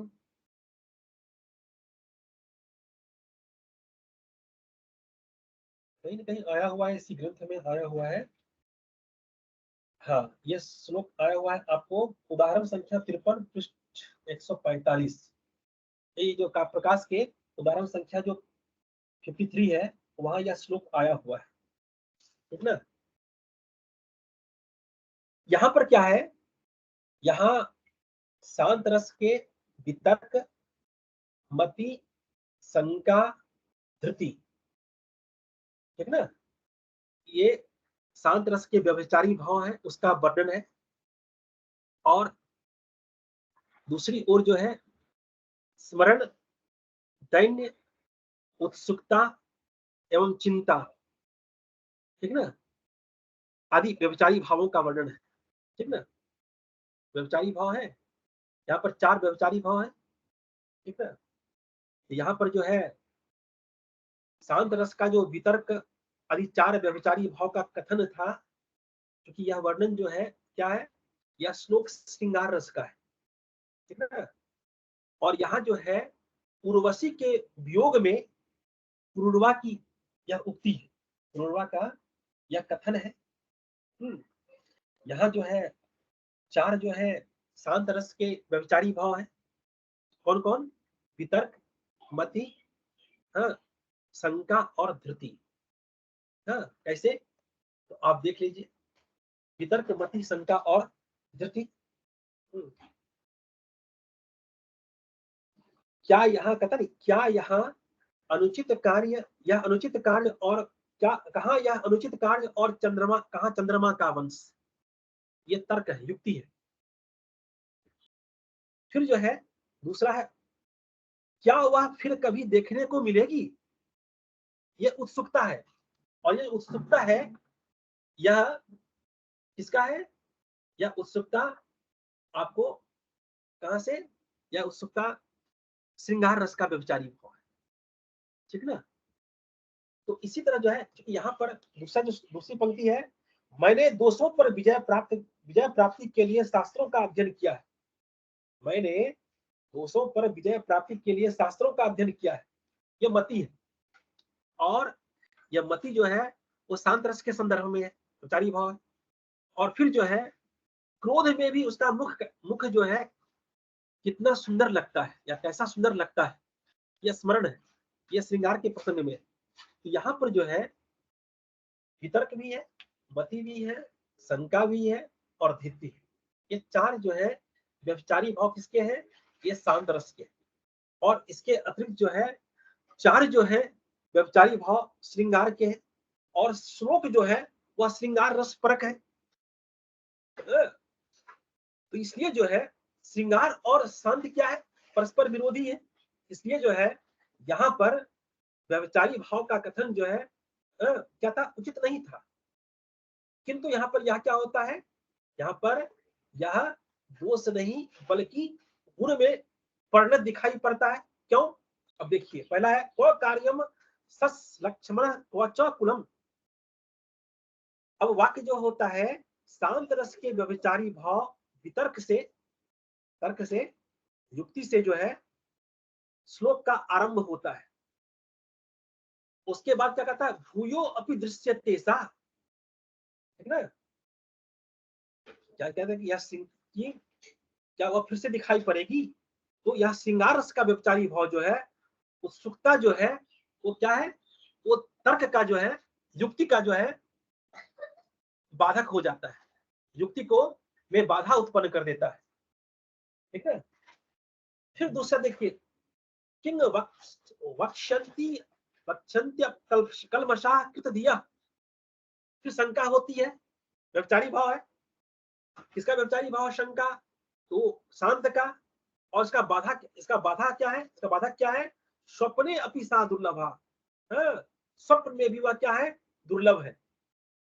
तो श्रृंगार रस का दैन्य रूप। तो एक का, तो उसका जो आपने जो है जो बातें कही, तो बाध्यत्वेन गुणवाह, बाधा के साथ गुण का जो है निर्वहन किया जा रहा है यहाँ पर, ठीक ना। इसलिए यह जो है यहाँ पर दोष होना चाहिए था, लेकिन जो है यहाँ संचार्य आदि विरुद्धस्य बाधश्रुति गुणावह, अर्थात जो है जो प्रकृत रस है, श्रृंगार रस है, उसके विपरीत जो है संचारी भाव का बाध्यत्वेन कथन करने पर वह दोष नहीं रह जाता, बल्कि वह गुण रूपता में परिणत हो जाता है, ठीक ना। ये दूसरा था आपका परिहार का जो है दूसरा था। और भी दिया हुआ है इसमें, जैसे कि एक दिया हुआ है पांडु छामम बदनम हृदय। तो इसमें क्या है, यहाँ पर विरोधी रस के विभाव आदि अंगों का विभाव आदि अंगों का बाध्यत्वेन जो है कथन किया गया है। जैसे कहता कि पांडु छामम बदनम हृदयम सरसम तावरसम चंपु आवेदती तांतम क्षेत्रीय रोगम सखी हृदंत। तो क्या है, कहता कि तुम्हारा पीला क्षीण मुख, सरस हृदय और आलस्यपूर्ण शरीर है सखी। हृदय के अंदर अत्यंत ही असाध्य रोग को यह कह रहा है। इस श्लोक में क्या है, करुण रसोचित व्याधि का वर्णन है। करुण रसोचित व्याधि का वर्णन है। श्लेष के द्वारा विप्लव श्रृंगार में भी नायिका में करुण रसोचित जो व्याधि धर्म है, पांडुत्व आदि का आरोप, जो पांडुत्व का पांडु छामाम, पांडु छामाम, पीला जो है क्षीण मुख, तो बदन कैसा है, पीला क्षीण है। तो अब जो है उस रोग में भी होता है। और दूसरा क्या है, श्रृंगार के कारण भी जो है, विप्लव श्रृंगार के कारण भी इस तरह का व्याधि दिखाई पड़ सकता है। तो यहाँ पर जो है पांडुत्व आदि जो है, नायिका में करुण रसोचित जो व्याधि धर्म है, उसका जो है पांडुत्व आदि के द्वारा जो है इसमें आरोप कर लिया गया है। ठीक है ना। तो यहाँ पर विरोधी रस के विभाव आदि, क्योंकि यहाँ पर करुण और श्रृंगार जो है परस्पर विरोधी है, फिर भी क्या है, यहाँ पर बाध्यत्वेन जो है श्लेष के कारण जब इसका आरोप कर लिया जाता है, ग्रहण कर लिया जाता है, तो वह गुणरूपता के रूप में आपको दिखाई पड़ता है। ठीक ना। उसी तरह एक दो और देते हैं, फिर हम लोग आगे बढ़ते हैं। एक है तीसरा जो है आपका आश्रय क्यों विरुद्ध हो, या मिल गया, स्वकार्यो भिन्न संशय रसांतरेण तो नैरंतर्येन युरश। ये जो तीसरा जो है परिहार में आ गया कि आश्रय की एकता में जो विरोधी है, ठीक ना, आश्रय एक के विरुद्धो, आश्रय की एकता में जो विरुद्ध है, विरोधी है, उसको क्या करना चाहिए, भिन्न संश्रय वाला, भिन्न आश्रय वाला बना देना चाहिए। और नैरंतर्येन, निरंतरता में जो रस क्या है, विरोधी है, उसको दूसरे और विरोधी रस से व्यवहित कर देना, जिसमें बाधा उत्पन्न कर देना चाहिए, अंतरित कर देना चाहिए या व्यवहित कर देना चाहिए। ठीक ना। आश्रय की एकता, जैसे वीर तथा भयानक है, वीर तथा भयानक रसों का आश्रय की एकता में विरोध है, क्योंकि एक ही व्यक्ति में उत्साह और भय दोनों नहीं हो सकता। ठीक ना। अब जहां पर वीर तथा भयानक दोनों रस एक दूसरे के विरोधी है, इनके विरोध को शांत करने के लिए क्या करना होगा, इसके आश्रय को बदल देना चाहिए।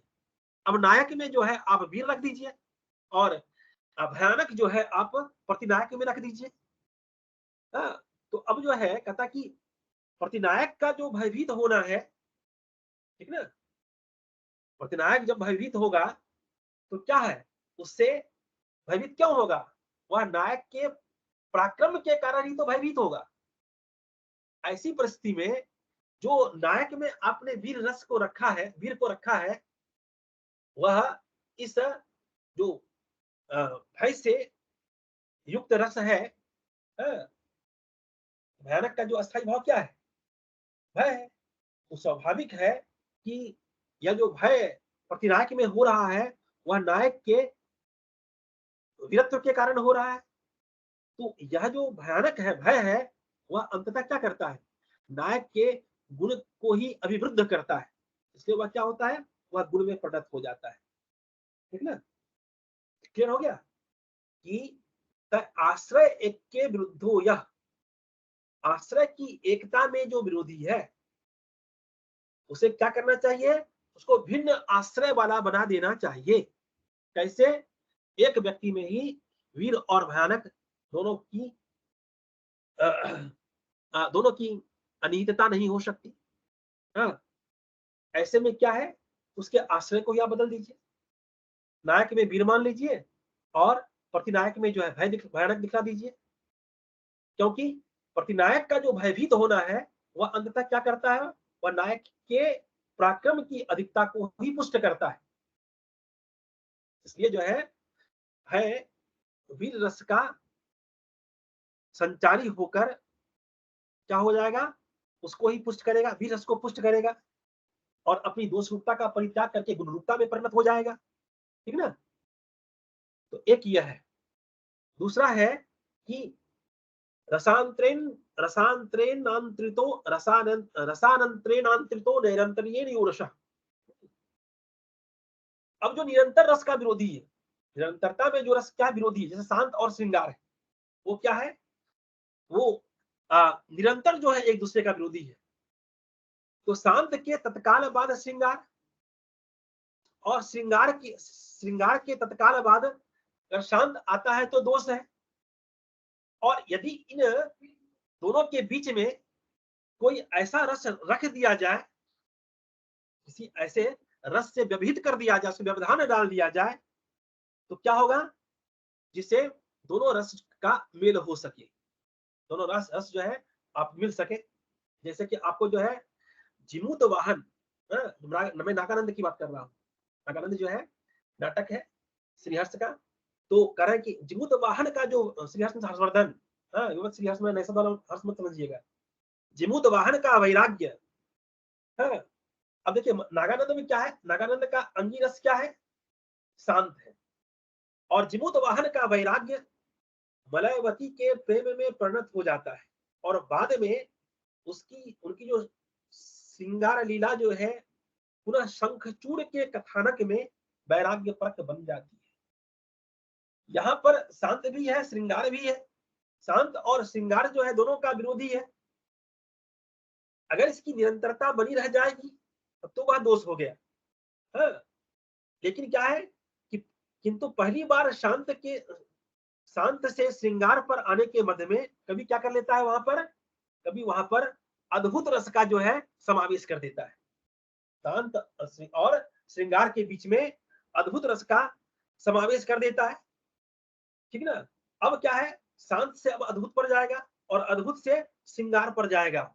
इससे क्या है, जब अद्भुत के द्वारा वहां पर, और यह कहां से होता है, वह जो है एक संगीत के गायन से जो है संगीत की विशेषताओं और उसकी अभिव्यंजना की आश्चर्यजनक निपुणता का वर्णन करता है। कभी जो है संगीत के जो है विशेषताओं के विवेचना से वहां पर अद्भुत रस का जो है पुट को रखा जाता है, और शांत और श्रृंगार के बीच में जब अद्भुत को रख दिया जाता है, उसका व्यवधान कर दिया जाता है, उसे व्यवहित कर दिया जाता है, तो शांत से आप आगे अद्भुत पर, अद्भुत से श्रृंगार पर, तो जो दोष दिखाई पड़ रहा था, जो दोष की जो निरंतरता थी, उसमें बाधा लग जाती है, उसमें व्यवधान हो जाता है और फिर वह जो है गुण रूपता में परिणत हो जाता है।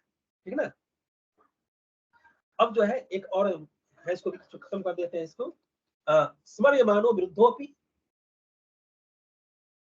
अस्मर्यमानो विरुद्धोपि सामान्येन अतिविवक्षिता अंगणी अंगत्वम आपतो यौ तौ दुष्टौ परस्परम। ठीक ना। अब इसको देख लीजिए, यही अंतिम आपका है। विरोधी रस भी यदि स्मर्यमान रूप में, एक दूसरा है साम्य से विवक्षित हो तो दोष नहीं होता। इस प्रकार जो दो विरोधी रस किसी तीसरे प्रधान रस में अंगता को प्राप्त होते हैं, वे परस्पर विरोध नहीं। तो आप देखिए क्या है, अविरोध के यहाँ पर 3 हेतु बताए गए। ठीक ना। पहला है, यदि किसी विरोधी रस का, कोई विरोधी रस है, उसका प्रधान रस के साथ स्मरण किया जाता है तो वहां पर वह दोष नहीं रहता। किसी विरोधी रस का जो है प्रधान रस के साथ स्मरण किया जाए तो क्या होता है, उसका दोष नहीं रह जाता। मैंने आपको एक उदाहरण दिया था, भूरी शर्मा जो है वह मृत्युशैया पर पड़ा, मृत्युशैया क्या कहेंगे, वह जो है उसका सब जो है पड़ा हुआ है और उसकी पत्नी जो है वो विलाप कर रही है। ठीक ना। विलाप कर रही है तो स्वाभाविक है कि वहां पर क्या होना चाहिए, करुण रस होना चाहिए। लेकिन जो है उस विवेचन में अयम स्वरश्नोदर्शी, पीनस्तन विमर्दनः नाभ्युजघन स्पर्शी नीवी संसनः करः। यहाँ पर जो है क्या होता है, युद्ध भूमि में जो है भूरी शर्मा पड़ा हुआ है युद्ध भूमि में, और उसके हाथ को देख करके उनकी जो पत्नी है वह उसके श्रृंगारिक स्वरूप का जो है स्मरण करने लगती है, कि उसका जो है वो हाथ जो है किन किन अंगों का स्पर्श करता था, ठीक ना। तो यहाँ पर क्या है कि श्रृंगार के अंग जो है इसका स्मरण किया जा रहा है, वह क्या होता है, करुण रस का पोषक बन जाता है। वर्णन है करुण का, और यहाँ पर हाथ का एवं स्वरसोत्कर्षी आदि जो वर्णन किया गया, विवेचन किया गया है, तो करुण रस के विवेचन में भाई विलाप होना चाहिए, शोक का माहौल है, पति का जो है शव पड़ा हुआ है, और उसके हाथ का स्मरण करके वह जो है श्रृंगार परक जो है विवेचना करती है। उसमें क्या होता है, फिर भी क्या होता है यहाँ पर स्मरण, क्या क्या स्मर्य मानो, यदि किसी विरोधी रस का प्रधान रस के साथ स्मरण किया जाता है, यहाँ पर श्रृंगार और करुण जो है विरोधी रस है, और प्रधान यहाँ पर रस क्या है, करुण है। करुण के साथ क्या है, यहाँ पर श्रृंगार का स्मरण किया जा रहा है, तो वह जो है यहाँ पर दोष युक्तता की जो स्थिति है वह नहीं रह जाती है, ठीक ना। तो ये एक उदाहरण है। दूसरा जो कंडीशन यहाँ पर दिया गया है, यदि किसी विरोधी रस का, देखिए ध्यान दीजिएगा, यदि किसी विरोधी रस का सादृश्य स्थापना के लिए प्रयोग किया जाए, सादृश्यता को दिखाने के लिए अगर प्रयोग किया जाए तो वहां पर भी क्या होता है, दोष नहीं रहता है। और तीसरा कंडीशन दिया गया, यदि दो विरोधी रस है, किसी अंगी या प्रधान रस में अंगत्व भाव प्राप्त कर दिया जाए, दो विरोधी रस है, वह तीसरे जो है जो प्रधान रस है उसका अगर हम उसका अंग बना देंगे, वहां पर भी जो है दोष युक्तता की स्थिति जो है वह समाप्त हो जाएगी। तो तीन कंडीशन यहाँ पर दिया गया। फिर कहा गया कि एक प्रधान रस के अंतर्गत दो विरोधी रसों का अंग रूप में समावेश दो प्रकार से संभव है। एक प्रधान रस के अंतर्गत जो है जो दो विरोधी रस है उसका अंतर्भाव कैसे संभव है, तो उसका दो प्रकार से संभव है। ये आरुषि कुछ पूछ नहीं क्या, आरुषि आ रही आवाज, बेटा कुछ पूछ नहीं क्या, आरुषि आ रही आवाज मेरी?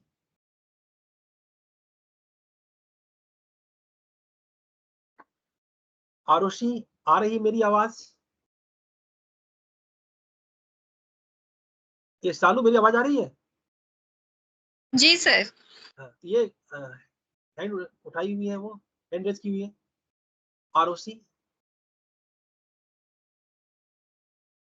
चलिए ठीक, तो कहा कि एक प्रधान रस के अंतर्गत जो है दो विरोधी रसों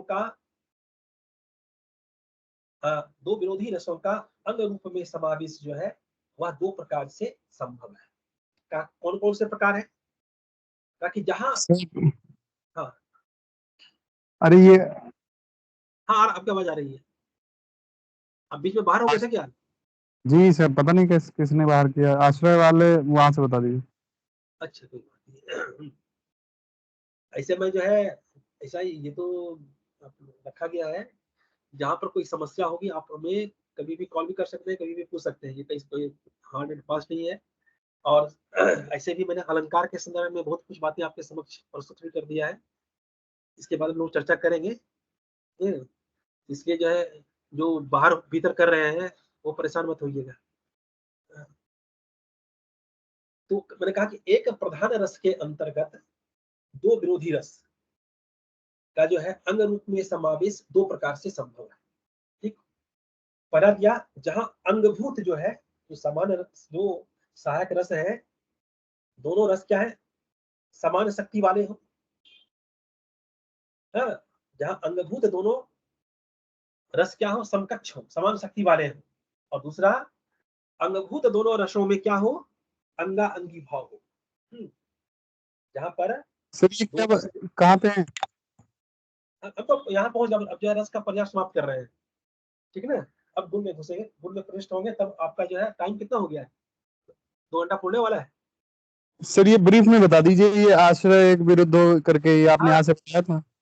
हाँ, आश्रय एक के विरुद्ध हो, या इसका जो मैंने बताया, हम यहाँ पर छूटे थे, आश्रय एक के विरुद्ध हो या स्वकार्यो भिन्न संश्रय। मैंने कहा कि आश्रय की एकता में जो विरोधी है, ठीक ना, आश्रय की एकता में जो विरोधी है उसको भिन्न आश्रय वाला बना देना चाहिए। जैसे कि एक ही व्यक्ति है, उसमें जो है दो अस्थायी भाव भाव तो कई हो सकते हैं, लेकिन दो रस जो है एक साथ समाहित नहीं हो सकता, ठीक ना।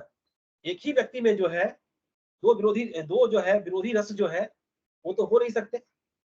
अगर हम वीर और भयानक जो है दोनों का आश्रय एक ही व्यक्ति में दे दे, ऐसा सब एक ही व्यक्ति जो है एक ही समय में वीरत्व का भी परिचय दे और भयानक का भी परिचय दे, ऐसा संभव नहीं है, ठीक ना। तो कहा कि आप उसके आश्रय को बदल दीजिए। आश्रय को बदलने से तात्पर्य क्या है, जो आपका प्रधान नायक है, मुख्य नायक है, उसको वीर रस से युक्त कर दीजिए, और जो प्रतिनायक है उसको क्या कर दीजिए, उसको भयानक रस से युक्त कर दीजिए। हाँ, और उस जो प्रतिनायक है उसमें अगर भय की प्रतीति हो रही है तो स्वाभाविक है उस भय का कारण कौन है, नायक का जो है वीरत्व, नायक का जो वीरत्व है वह उसके भय का कारण है। तो उसका भय भी क्या कर रहा है, उस नायक का जो अ, अ, गुण है उसको ही पुष्ट कर रहा है, ठीक ना। तो कहा कि यहाँ पर भय जो है वीर रस का संचारी भाव बन जाता है और उसको ही पुष्ट करता है, वीरत्व को ही पुष्ट करता है। इसलिए वहां उस स्थिति में क्या करता है, अपनी दोष रूपता का परित्याग कर देता है और गुण रूपता में परिणत हो जाता है।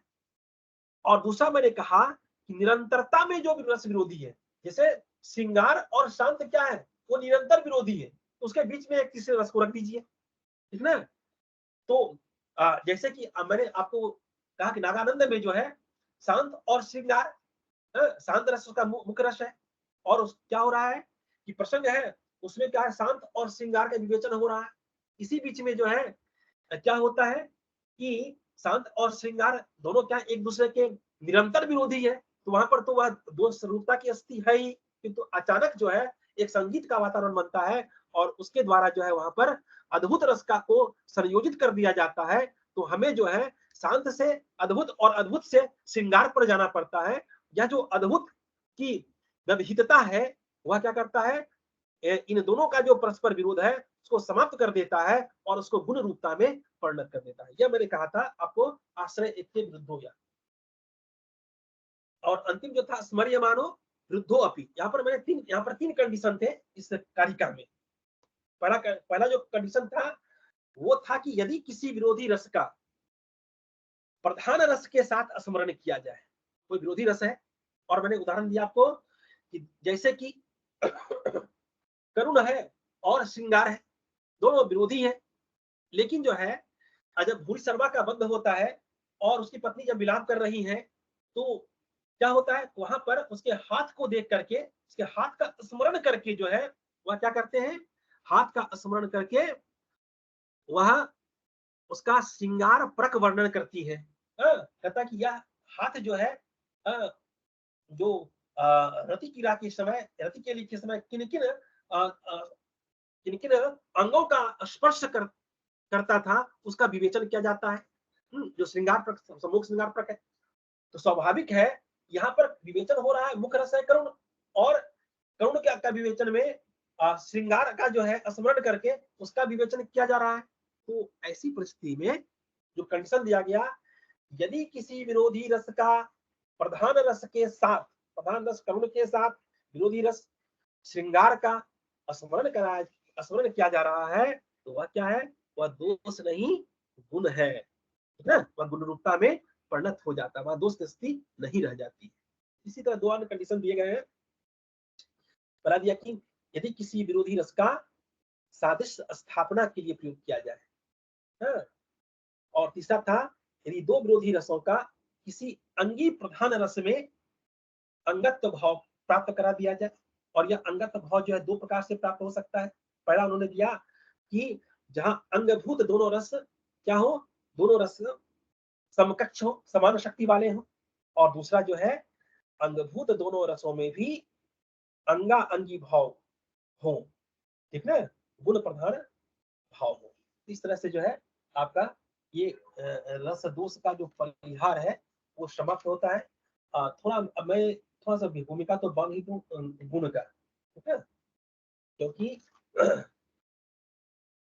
थोड़ा बांध दूंगा तो थोड़ी देर में जो है 1 घंटे के बाद जब स्टार्ट करूंगा तो वह स्थिति संपन्न हो जाएगी, ठीक है। अब जो है गुण विवेचन करने के बाद दसम अष्टम उल्लास में जो है काव्य प्रकाशकार गुणों का विवेचन करते हैं, ठीक ना। गुण जो है यहाँ पर मैं सीधे इस आपके जो है फैक्ट्स पर आता हूँ, इसमें भी मुझे लेट लग जाएगा।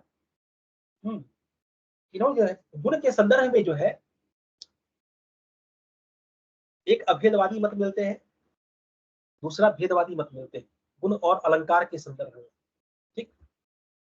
क्योंकि यहाँ पर गुण जो है क्या है, गुण की विवेचना रसद ध्वनि के संदर्भ में की गई है।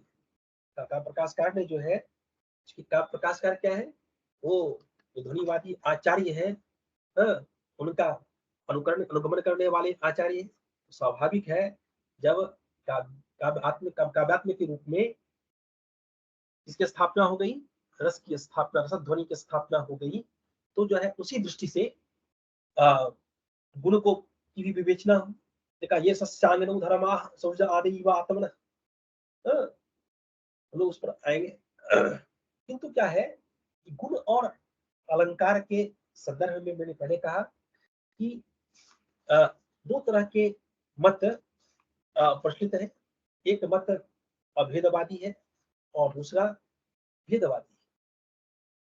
अभेदवादी जो मत है उसके अंतर्गत हम लोग चर्चा करते हैं भट्टोद्भट की, जिन्होंने गुण और अलंकार को क्या माना है, गुण और अलंकार में काव्य के संदर्भ में कोई भेद नहीं माना है।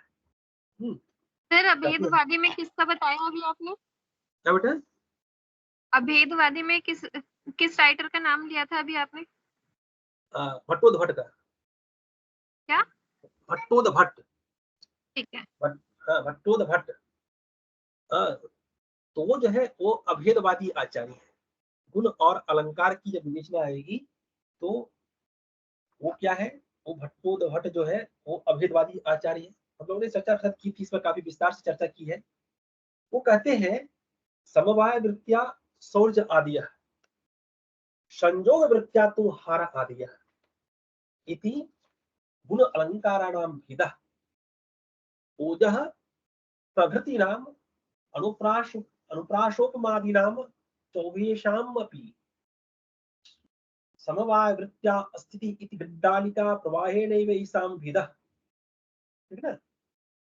कहता है कि भाई आप जो है किसके संदर्भ में, कहता कि समवाय वृत्त्या सौर्ज आदिया संयोग वृत्त्या तो हार आदिया इति गुण अलंकार नाम भेदः। गुण और अलंकार के संदर्भ में आप यह कह सकते हैं, क्या कह सकते हैं कि उसमें जो है सौर्य शरीर में जो है, मानव शरीर में जो है सौर्य आदि की जो स्थिति होती है वह समवाय वृत्ति से होती है, और अलंकार की जो स्थिति होती है वह किससे होती है, संयोग वृत्ति से होती है। ये यही जो है तो भेद है। लेकिन अब काव्य के संदर्भ में जब हम इसकी चर्चा करेंगे कि तो कहा कि काव्य के संदर्भ में जो ओज प्रसाद आदि गुण है अथवा जो अलंकार है, अनुप्रास उपमा आदि अलंकार है, उनकी समवाय रूप में ही स्थिति होती है। उन्होंने क्या किया, दो दृष्टियों से इसका विवेचन किया।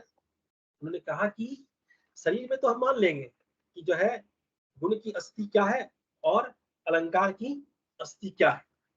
तो हम मानते हैं कि वहां गुण की अस्थि समवाय रूप में है और अलंकार की अस्थि जो है संयोग रूप में। किंतु काव्य के संदर्भ में गुण और अलंकार दोनों की स्थिति क्या है, वह समवाय रूप में है ना। इसलिए अगर आप उसमें भेद मानते हैं तो वह भेद क्या है, वह केवल भेद चाल मात्र है। एक व्यक्ति ने कह दिया और सभी जो है उसी पर चलना आरंभ कर दिया। ये था किसका मत था, भट्टो द भट्ट का। ठीक है, बाद में आप उसको पढ़ेंगे। ठीक है, अब मैं सीधे आता हूं, दूसरा मत है किनका, जो रीतिवादी आचार्य है, रीतिवादी आचार्य बामन है। बामन कहते हैं, बामन ने दो बातें रखा कि भाई गुण और अलंकार, कुछ बातें की मम्मट जो है, मैंने कहा था मम्मट जो है समन्वयवादी आचार्य। हाँ, वो क्या करते हैं कि पूर्ववर्ती जो आचार्य है उनके मत को लेते हैं और उनकी मत को विवेचना करते समय जो उन्हें अच्छा लगता है उन्हें अपने अपने मत में समाहित कर लेते हैं। ठीक ना, और फिर उसके समन्वयवाद और संग्रहवाद दोनों वादों का जो अपूर्व मिसाल है वो क्या है, वो मम्मट है। ठीक, अब कहता है कि बामन कहते हैं, क्योंकि बामन जो है कभी कभी क्या लगता है, बामन कई बातों में बैकबोन है संस्कृत पोइटिक्स का। क्योंकि आप देखेंगे कई बातों, अब आत्मा का शब्द है, आत्मा शब्द को आरंभ करने वाला जो है काव्य में आत्मा शब्द का प्रयोग सबसे पहले इन्होंने ही किया। इन्होंने जो है जो शब्द दोष और अर्थ दोष, दोष विभाजन पर इन्होंने ही विचार किया। इस तरह कई बातें आप देखेंगे, गुण का जो विभाजन है इन्होंने ही किया। तो कई बातें जो है, कई बातों का श्री गणेश ही इन्होंने किया है। ठीक ना, तो स्वाभाविक है कि इनके बातों पर भी चर्चा की जाए। तो उन्होंने कहा कि काव्य शोभाया कर्तारु धर्मा गुणा। तो क्या है, गुण क्या है, ये जो है भेदवादी आचार्य है। हाँ, ये गुण और अलंकार में भेद का निरूपण कर रहे हैं और कहते हैं कि काव्य शोभाया कर्तारु धर्मा गुणा, काव्य शोभा का जो उत्पादक, उत्पन्न करने वाला जो धर्म है वह क्या है, वह गुण है। ठीक ना, ठीक। और फिर कहता है कि ये खलु शब्द अर्थयो धर्मा काव्य शोभाम कुर्वन्ति ते गुणा। जो शब्द और अर्थ के जो धर्म है, जो शब्द और अर्थ के जो जो धर्म काव्य की शोभा को, शब्द और अर्थ का जो धर्म है काव्य की शोभा को उत्पन्न करता है वह गुण है। विवेचना कर रहे हैं उससे। तेज ओज प्रसाद आदि है, वे कौन है, ओज प्रसाद आदि है। न यमक उपमा आदि है, यमक उपमा आदि नहीं। हाँ, तो फिर कहता है, फिर आगे वो कहते हैं फिर अलंकार क्या है। कहता कि तद अतिशय हेतुवस्तु अलंकारा। ठीक है ना, तद अतिशय हेतुवस्तु अलंकारा। कहा कि वह तद अतिशय, किसका अतिशय, तो काव्य शोभा कर्तारु धर्मा गुणा, काव्य की शोभा को उत्पन्न करने वाला। तो देखिए यहाँ पर इन्होंने क्या कहा कि काव्य की शोभा, काव्य का निर्माण किससे होता है, शब्द और अर्थ से। तो इनका जो गुण है वह शब्द और अर्थ पर आश्रित धर्म है, एक पॉइंट। दूसरा पॉइंट, क्योंकि इन्होंने जो है गुण की विवेचना किस संदर्भ में की है, रीति के संदर्भ में की है, तो स्वाभाविक है रीतिवादी आचार्य है, तो उन्होंने शब्द और अर्थ का जो है आश्रित धर्म माना है। दूसरा पॉइंट कहा कि तद अतिशय हेतुवस्तु अलंकारा। किसके, तो काव्य शोभा के अतिशय का, काव्य शोभा के अतिशय का जो हेतु है वह क्या है, अलंकार है। और फिर कहता है कि पूर्वे नित्याह, इसमें जो है गुण, एक तो कहा कि काव्य शोभा को उत्पन्न करने वाला उत्पादक धर्म। दूसरा कहा कि जब गुण हो गए, गुण उत्पन्न हो जाए तो तद अतिशय, उसमें अतिशय का आधान करने वाला जो तत्व है, हेतु जो है वह क्या है, अलंकार है। और फिर कहता है पूर्व गुणा नित्या, इन दोनों में पहला जो मैंने कहा इसके बारे में, गुण के बारे में कहा, वो नित्या, वो नित्य। तो अलंकार अनित्य। दूसरा कहा तय बिना काव्य शोभा अनुत्पत्ति है, उसके बिना क्या हो सकता है, उसके बिना काव्य की शोभा जो है, काव्य शोभा अनुत्पत्ति, उसके बिना काव्य की शोभा उत्पन्न नहीं हो सकती।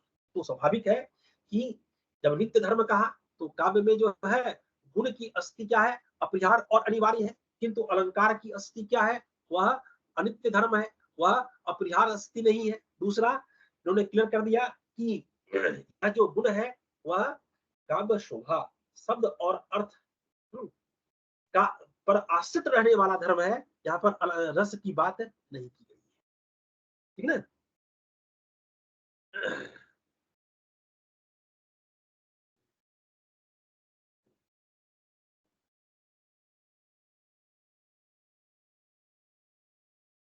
अब आते हैं आनंदवर्धन पर, क्योंकि आनंदवर्धन ने क्या कहा, तम अर्थम अवलंबनते ये अंगिनमते ये गुणा स्मृता अंगाश्रितास्तु अलंकारा मंतव्याः कटका दूर, ठीक ना। एक मिनट हम आ जाते हैं आनंदवर्धन, ताकि जो काव्य के अंगीभूत अंगिनम, जो अंगीभूत क्या है, रसादी रूप ध्वनि है, ठीक ना। तो जो काव्य के अंगीभूत या आत्मभूत रस आदि ध्वनि के आश्रित रहने वाला धर्म है, वे गुण कहलाते हैं। उन्होंने रसद ध्वनि के परिप्रेक्ष्य में गुण के स्वरूप का निर्धारण किया है, ठीक ना, और कहा कि गुण क्या है, वो रसाश्रित, रसद ध्वनि पर आश्रित रहने वाला धर्म है। और फिर कहा अलंकार क्या है, तो काव्य के अंगभूत जो शब्द और अर्थ है उसमें रहने वाला धर्म, इसके तरह कटक आदि की तरह, ये अलंकार है। तो इस प्रकार जो है ध्वन्यालोककार ने गुण को क्या माना, उन्होंने रसाश्रित धर्म माना, और अलंकार को जो है शब्द और अर्थ के आश्रित धर्म माना, और उनके भेद का उपादन किया। अब मैंने कहा कि आचार्य मम्मट समन्वयवादी आचार्य हैं, उन्होंने क्या किया, मम्मट का जो वामन का जो गुण था, उनसे गुण स्वरूप था, उससे गुण की अपरिहार्यता, जो नित्यता है, उसको ग्रहण कर लिया। और आनंदवर्धन के मत से क्या किया, गुण की जो रस धर्मता थी, हाँ, और अलंकार का की जो शब्दार्थ धर्मता थी, उसको ग्रहण कर लिया, और दोनों के समन्वय और सम्मिश्रण से जो है अपने गुण और अलंकार स्वरूप का प्रतिपादन किया। क्लियर हो गया कि इन्होंने, मम्मट ने वामन से भी कुछ बातों को ग्रहण किया और आनंदवर्धन से भी कुछ बातों को ग्रहण किया, ठीक ना। वामन से क्या ग्रहण किया, वामन से उन्होंने जो गुण की नित्यता थी, जो अपरिहार्यता थी, और अलंकारों की जो अनित्यता थी, उसको ग्रहण कर लिया। और आनंदवर्धन से क्या किया, जो गुणों का जो है, गुण को उन्होंने रस के आश्रित रहने वाला धर्म बताया, तो जो रस धर्मता थी उसको ग्रहण कर लिया, गुण की रस धर्मता को स्वीकार कर लिया, और अलंकार की जो शब्दार्थ धर्मता थी उसको भी उन्होंने ग्रहण कर लिया, और दोनों के सम्मिश्रण से जो है उन्होंने अपने मत का संपादन किया। उन्होंने क्या किया, उन्होंने और छोड़ा क्या, उन्होंने गुणों को के शोभा जनकत्व, गुण जो है वह शोभा को उत्पन्न करने वाला है, और अलंकार के शोभातिशय, अलंकार जो है उन गुणों से उत्पन्न जो शोभा है उसके अतिशय का प्रतिपादन करने वाला तत्व है, धर्म है। इन दोनों मतों को छोड़ दिया, और तो माना क्या, उन्होंने गुण को शोभाजनक नहीं बल्कि उत्कर्ष का हेतु माना। इसलिए जो है अब हम लोग जो है मत के मत में चलते हैं। सर उन्होंने दोनों मतों को छोड़ दिया था, मतलब जो उनका वामन का था और आनंदवर्धन का था, दोनों को ग्रहण किया, दोनों से कुछ कुछ बातों को ग्रहण किया, पूरे मत को ग्रहण नहीं किया, जी जी, ठीक ना।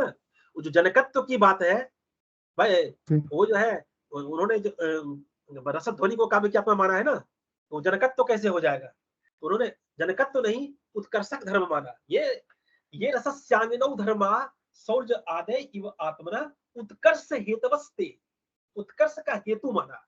उन्होंने गुण को जनक नहीं माना, हाँ, बल्कि उत्कर्ष का हेतु माना, ठीक ना। लेकिन ग्रहण क्या किया उन्होंने? ग्रहण किया उन्होंने जो गुण की नित्यता थी, गुण की जो अपरिहार्यता थी, काव्य में गुण की जो अनिवार्यता थी, उसको ग्रहण कर, ठीक ना। और आनंद वर्धन से उन्होंने रस धर्मता को स्वीकार किया, ठीक ना, कि जो है रस पर आश्रित रहने वाला धर्म है, ठीक ना। तो इसलिए जो है मम्मट ने अपने गुण लक्षण में रसोत्कर्षकता एवं रसनिष्ठता, रस की रसोत्कर्षकता एवं रसनिष्ठता दोनों धर्मों को स्वीकार कर लिया कि रसोत्कर्षकत्वे सति रस अव्यभिचारित्वम् और अव्यभिचारेण रसोपकारकत्वम् गुणत्वम्। रस के अभाव में, इस पर हम लोग चर्चा करेंगे अभी इसके नेक्स्ट में। और फिर कहा कि रस के अभाव में शब्दालंकारों की स्थिति होने से, ठीक है, इस पर चर्चा बाद में करेंगे। अब जो है जी सर। हाँ, इसके बाद हम लोग मिलेंगे जी 4 से 6 ना। जी जी सर 3 से 5।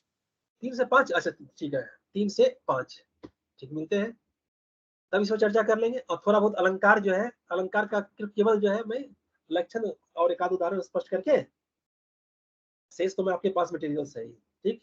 जी जी सर। हाँ, प्रयास करूंगा कि आपका इसमें खत्म कर दूं, जी ठीक है। Thank you sir. जी सर। हाँ, अब मैं अभी लीव करूँ ना? जी सर, नमस्ते सर। नमस्ते, thank you sir. Thank you.